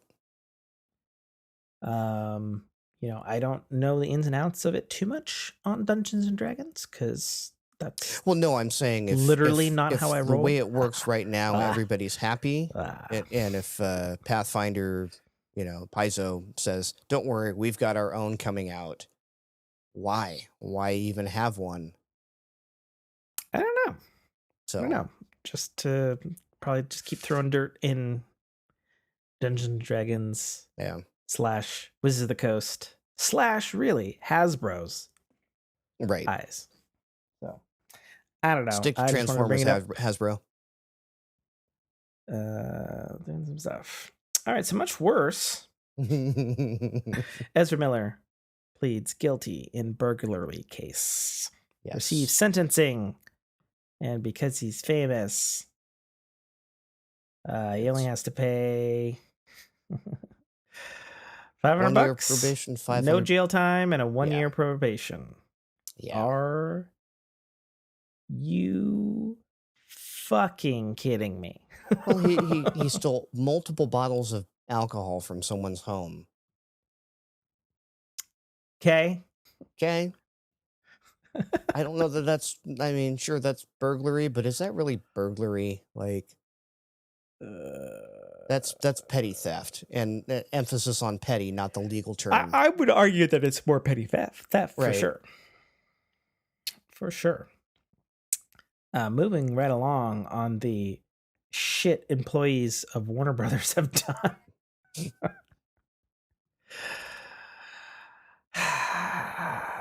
Justin Roiland, famous creator and voice actor for Rick and Morty, literally, Which has voice is he? he's both. Oh, okay. He is Rick and Morty, Okay. and he's also most of the other characters on the show. Um, basically, there's domestic abuse charges. Mm-hmm. My wife, being all the law nerd that she is, she dug into this for me. So we don't have to. And she looked at many more things other than comic book or cbr.com. Right. Basically, the gist is he had a girlfriend. Girlfriend filed domestic abuse charges against him. Mm-hmm. Him and his lawyer says that those are not true, and he's going to be purged of all charges. Jessica said something about the way domestic abuse things happen in California. Mm-hmm. So I think that they probably favor the female regardless on that particular front. Unless you're Amber Heard. And there's a trial. Yeah, unless you're Amber Heard and Johnny Depp.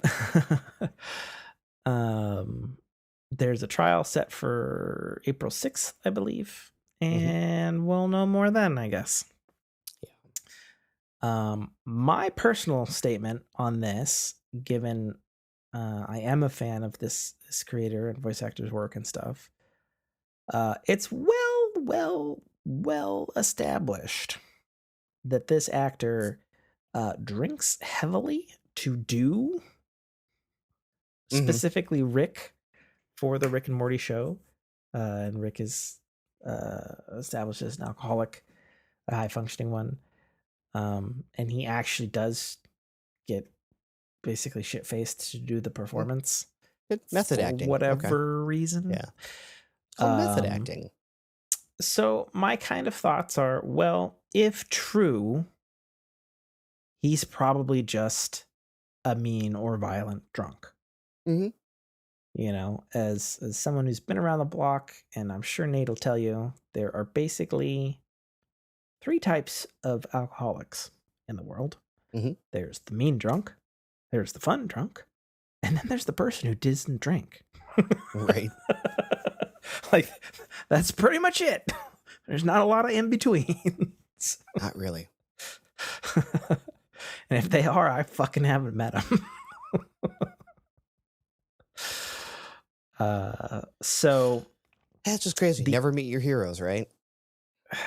Well, and then to add insult to injury, apart from the fact that he works for WB, which owns Rick and Morty, there apparently last year was also a sexual harassment allegation filed against his company that makes High on Life, the video game that we were just talking about. All I'm saying is, if I'm fucking, what's his name, Zablov, who is the chief dude at Warner Brothers Discovery, and every fucking time he opens the fucking paper, it's just all like talent from WB. Like, oh, this person's fucking going to jail. This person's fucking assault. Amber Heard's doing this. He's probably just like, fuck. Right. Just, fuck. Fucking fucking wild. Right. It's wild and it's sad and it sucks. So to cap it off and close out the show, to try to bring us up a little from this fucking shit show. Well, let's talk about YouTube before we talk about Paramount. What? I just closed Discord. What are we talking about? Oh. Should I have kept it open? Yeah. What did I miss? What did I miss? You missed the YouTube in turmoil over new violence and profanity rules. Oh yeah, that's some more shit. I say with profanity. Yes. Okay. It's a good thing we're not on YouTube. I mean, we are. Episodes get uploaded every week, every time. Oh, that is true. So I don't think anybody listens to us on YouTube though. So we're fine. But yeah, they're now retroactively going to enforce new rules on profanity and violent content. Where did we see this? On the Discord? In your Discord. Oh, all the way up there. Yes. Huh? Okay. That's fine. January 11th. This is why I knew we didn't talk about it Okay. last time. Fine.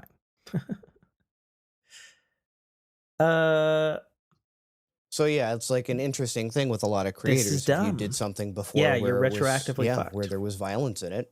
Yeah. Yeah. It's demonetized or even struck or whatnot. You know, there's a lot of, you know, your Dr. Lupos of the world who, I mean, here's the solution. Pretty unfiltered, Here's the solution right? to this problem. You stop making stupid rules. It's in effect, but it's not fucking retroactive. Like you can't do that, especially to the people that depend on your platform for money. Right. Like I understand the reason behind it. Yeah, sure. Okay. In an altruistic world, you can shield your kids from all the things and everything's beeped out and nothing horrible is ever shown to you ever. Right. You want to put a content warning on previous content? My argument would be, okay, true, but in a perfect world, I would have like an arachnophobia mode for life that would prevent fucking my goddamn friends from sending me pictures of spiders. And me throwing my phone across the fucking room. But we don't. And ChatGPT isn't evolved enough for this shit because Google's fucking scared of it. Fucking up their own AI shit. Yeah. I don't understand why, like, what... Excuse me. What do you have to lose by allowing these videos to stay monetized? I don't know. Especially when you're taking a cut off of them. It's like, who gives a fuck? Like, a video is not going to hurt somebody. Right. You want to put a content warning on it? A video that shows somebody how to make a fucking bomb. Okay, fine. But those are banned anyway. Sure. So, right. I don't know. Yeah. Crazy. It's stupid. Let's see. And then we'll scroll down here. Yeah, we talked about Simon Pegg as Headmaster Black. And then our lone, bright, shining piece of news in entertainment. Halo tops Yellowstone 1883 as Paramount's most watched show in 2022. Great. This makes me happy. I hope season 2 is amazing.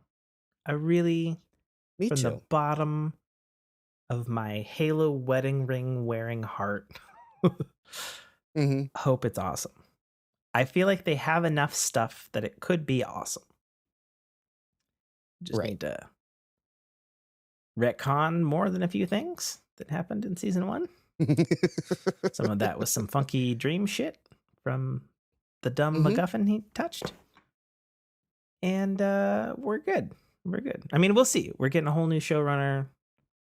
You know, they moved to like Iceland or some fucking place for production. Sure. Which makes more sense due to the Ukrainian thing. And they were filming in Budapest, and they're like, yeah, we should probably not be around here where a stray bomb could kill the crew. Right. Yeah, looking forward to it. My understanding is it's deep in production because they went back to filming it last summer. So it's probably in pickups, post, or if they're doing stuff in winter, that stuff as well. I mean, it's a massive production. It's obviously a big win for Paramount Plus. Can't wait for when the second one comes out and can have officially more Halo music in it. Not that I thought the music was bad in the original show, because I actually enjoyed it. Sure. Yeah, so to close it out, been watching anything interesting there, Nate? Well, yeah, I mean, I was happy to announce that you were way off base with your It's fine. You're review allowed to be of wrong, Nate. See how I just Jurassic Park stole that Dominion. from It you? was not that bad. Sheesh. But it wasn't that Yeah, good very, either, very, very was it? critical of it. What did you really expect a Jurassic Park movie to be? That's like going, hey, I went and saw the new Fast and Furious, and man, that story was lame. I haven't seen any since the original 2, so I don't have a dog in that ring. They haven't changed a whole lot story-wise dog in from that the race. original 2. In fact, it's only gotten worse, but they're still fun movies. So Jessica actually likes those movies. She says that I'm going to be forced to watch them all MCU style at some point. Oh, Fast and Furious? Yes. And I'm like, okay. Sure, good thing is that you're going back to university. Prepare to hate your life. You don't have a lot of time to spend with me, and a lot of stuff at work, so that's not going to happen anytime soon. Yeah. There's suspend your disbelief. I know. They like fly a car into space or some shit or something. Yeah. I don't know. Things. Yeah. Things happen. They have magnets that only attract cars, but not any other metal. So it's a car magnet. Yes. It's okay. All right. Yeah. Pull it right through walls. Not the rebar, just the car. Okay. Because they found a way to make magnets only pull the metal that's in cars. Okay, sure. Fine. Yeah, whatever, man. Yeah. It's okay. I will rail on those things, and you know what? I will still watch them when they come out. Okay. So that kind of gives you an idea where I was going into Jurassic Park Dominion. I'm like, oh, okay. So you're a universal shill, is what you're telling me. Yeah. Okay. So when ba ba ba bum bum ba ba ba yeah comes on, you're like, yeah, and you got a little flag, a little hat with the propeller spinning around, popcorn in the right hand. Okay. All right. Yes. That's fine. That's fine. Yeah, that's what I watched, and then I'm catching up on all the latest episodes of My Little Pony because I have children. Which one though? Which My Little Pony? All of them. Because some of them are really good. I'm just saying. The 3D rendered one. Oh no, that one's not bad. so good. That one's bad. The what was it? The cell shaded one. I don't know about that one. I haven't seen them all. But yeah, Okay. Anything else exciting? Yeah. What was it? Oh yeah, sports ball, because we're now in playoff season, and my team is in the playoffs. We had 2 games today before the cast, and what's your team for those listeners that care? My team is the Cincinnati Bengals. Okay. I know I've asked you this before, but I don't remember it. Yes. Playing the Baltimore Ravens tomorrow, the late game. Well, Bengals a tiger. So they're gonna eat a raven. yes. Yes. Probably. Okay. Right on. So yeah, that basically been my weekend watching. Instead of catching up on shows, I'm avidly watching my sports ball. We have once again done nothing but True Blood. Nice. We're in season 4 now, where it's Mm-hmm. where jaguars, wolves, Yes. witches, voodoo magic, And warehouse dogs. Yeah. fairies, all the fucking supernatural shit coming out of the Mm-hmm. woodworks. Yep. It's interesting because I remember it falling way the fuck off the deep end by the end of season 3. Mm-hmm. And in a way it is. And I don't know, maybe my opinion of it has changed as adult, but it's like, I'm like digging it. I'm digging it because I Sure. remember being like, I remember watching it originally and being like, where jaguars? Are you fucking kidding me? Right. Like I said, the where house dog was my favorite. Like, okay, let's make that happen.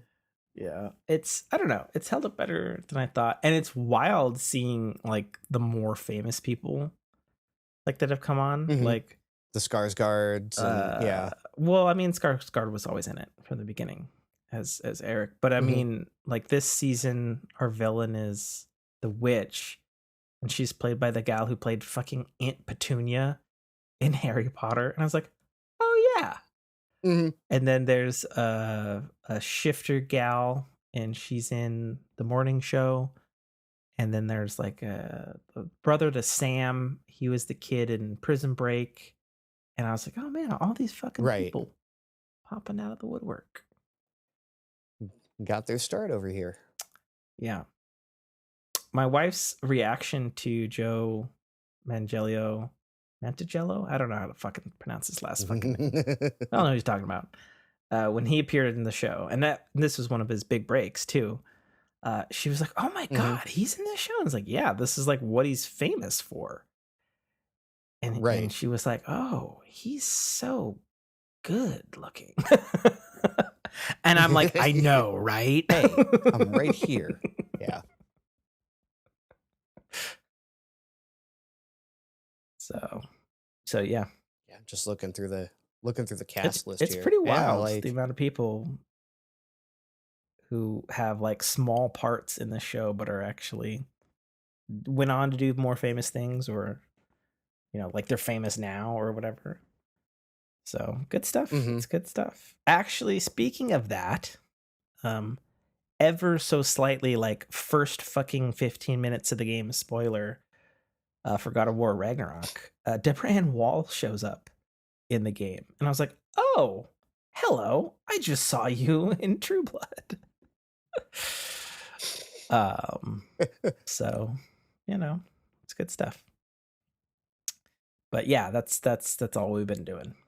All we've had time for, between me going back to work and Jessica being overworked and doing school all the time. Just been doing that. Probably just gonna keep doing that until the fucking show's over. Because we're still having a good time. We're not like sick of its bullshit yet, I guess. And and maybe something about it has also changed in the fact that we're like binging it a little bit. And like back in the day, it wasn't really like you didn't do that. Like I remember watching them when they came on, and occasionally I might rewatch an episode or two.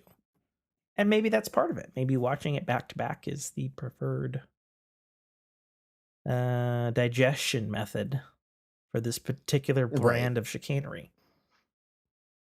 So. Yeah, that's it. That's the end of the show.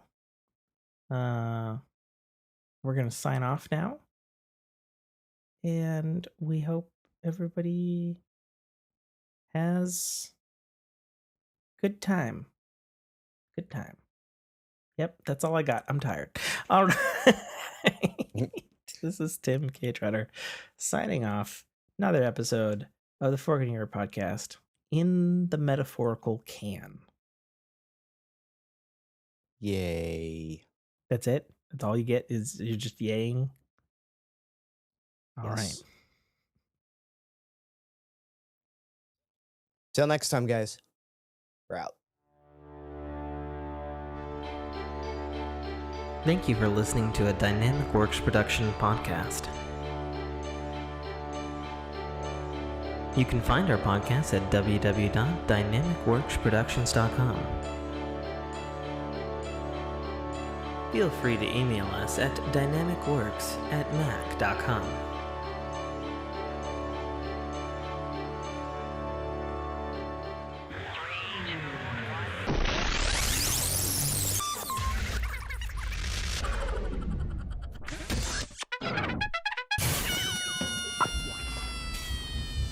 This is Dominic Armato, the voice of Guybrush Threepwood, and you're listening to a Dynamic Works production podcast.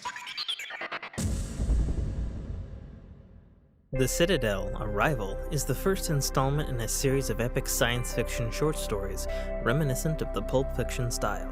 It's a fast-paced story that will take you through twists and turns that you will not expect, until they are thrust upon you with all the force, excitement, and chaos of a plasma cannon blast. The story follows Katarl, a nobody cog in the working wheels of a futuristic society run completely by Megacorp, a corporation that carefully runs and manages the lives of the people living under its sphere of power.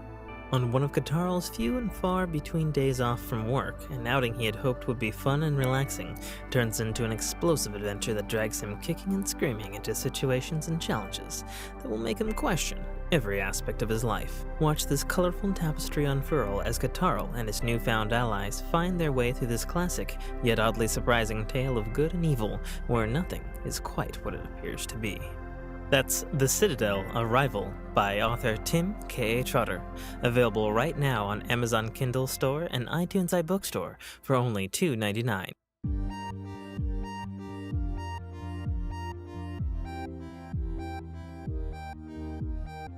On a sec. Oh. I just started rolling on Audio Hijack. Okay, well. Formatting the SD card real quick. Oh, lovely. That doesn't take that long. The lighting on here? Maybe. Oh, you would prefer it. I don't. There you go.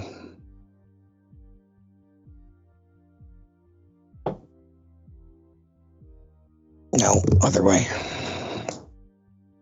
There we go. So,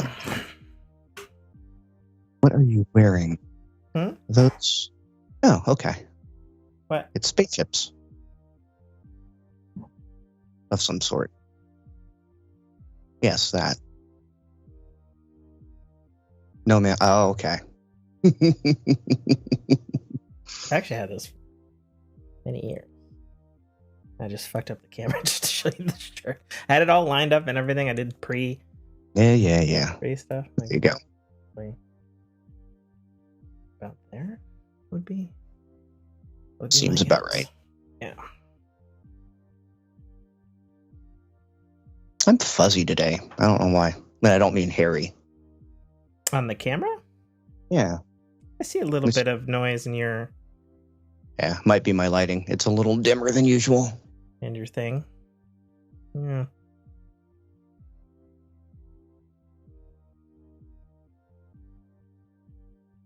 Okay, what is going on here?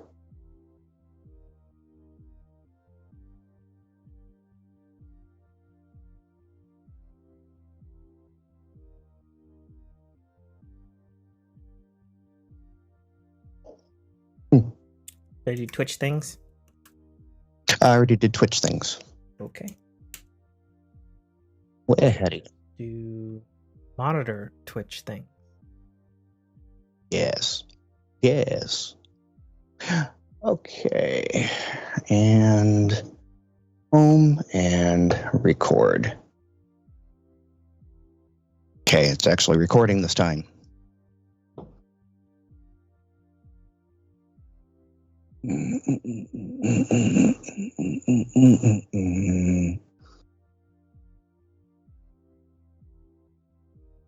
right. I am ready to go live on the Twitch whenever you are.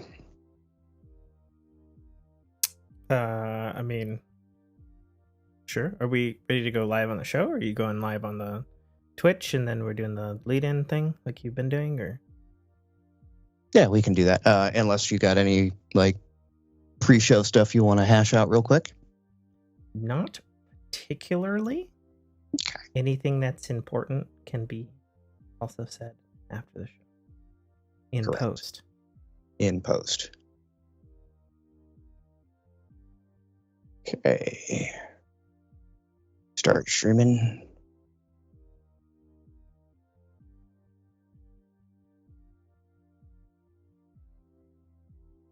Okay, I have volume there.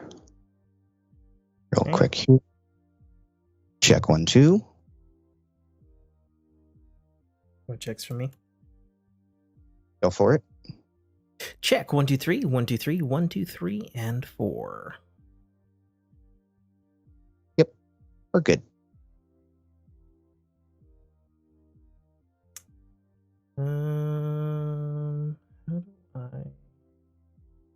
How do I live without you? Okay, this. I don't know.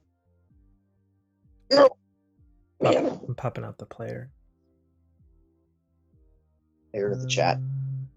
Do this.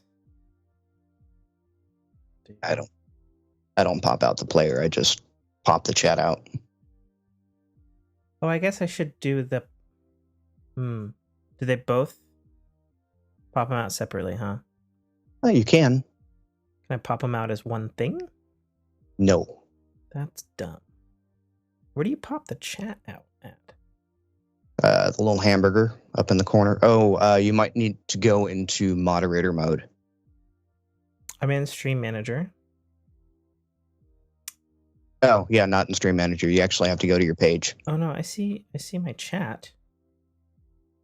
Right, but you can't pop it out from there. I don't think. No, just pop out chat. Oh, there you go. Okay. Chatty, pop out. Chatty, I said corrected. Put that there. I'm gonna put this over yonder. Yonder. I'll put the chatty chat boy over here.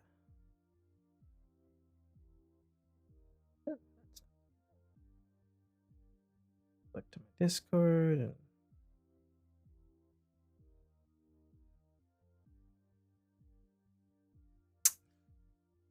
and I'll do the thing from my phone because I can grab this fucking thing. I was trying to grab the link for the show because I was going to blast it to a couple Discords that are not my own. Oh, okay. But I'll just get it from my phone. Biggie. Do ours and then another one that I've been gallivanting about in.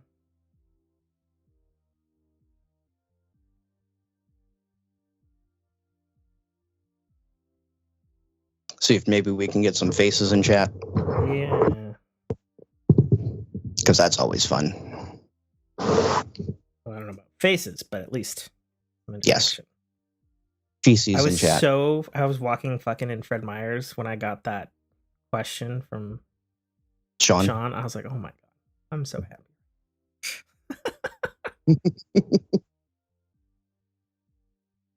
I actually never looked into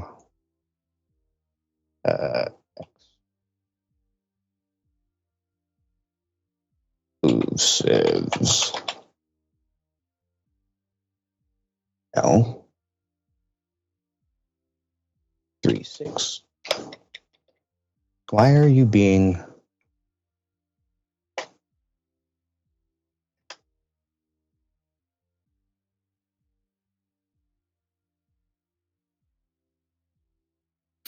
All right. Has been blasted.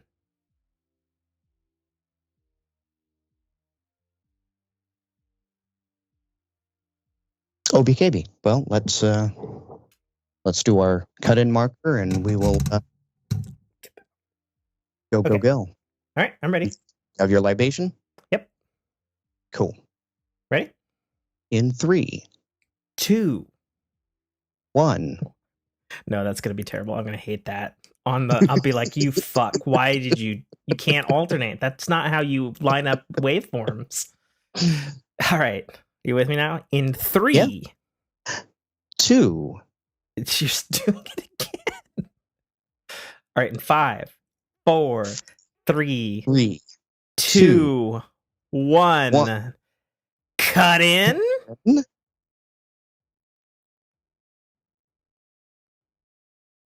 And rolling. Okay.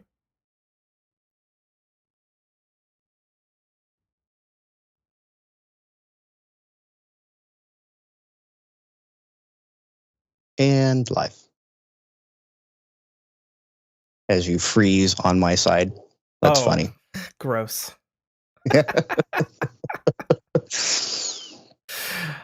All right, here we go. Yeah.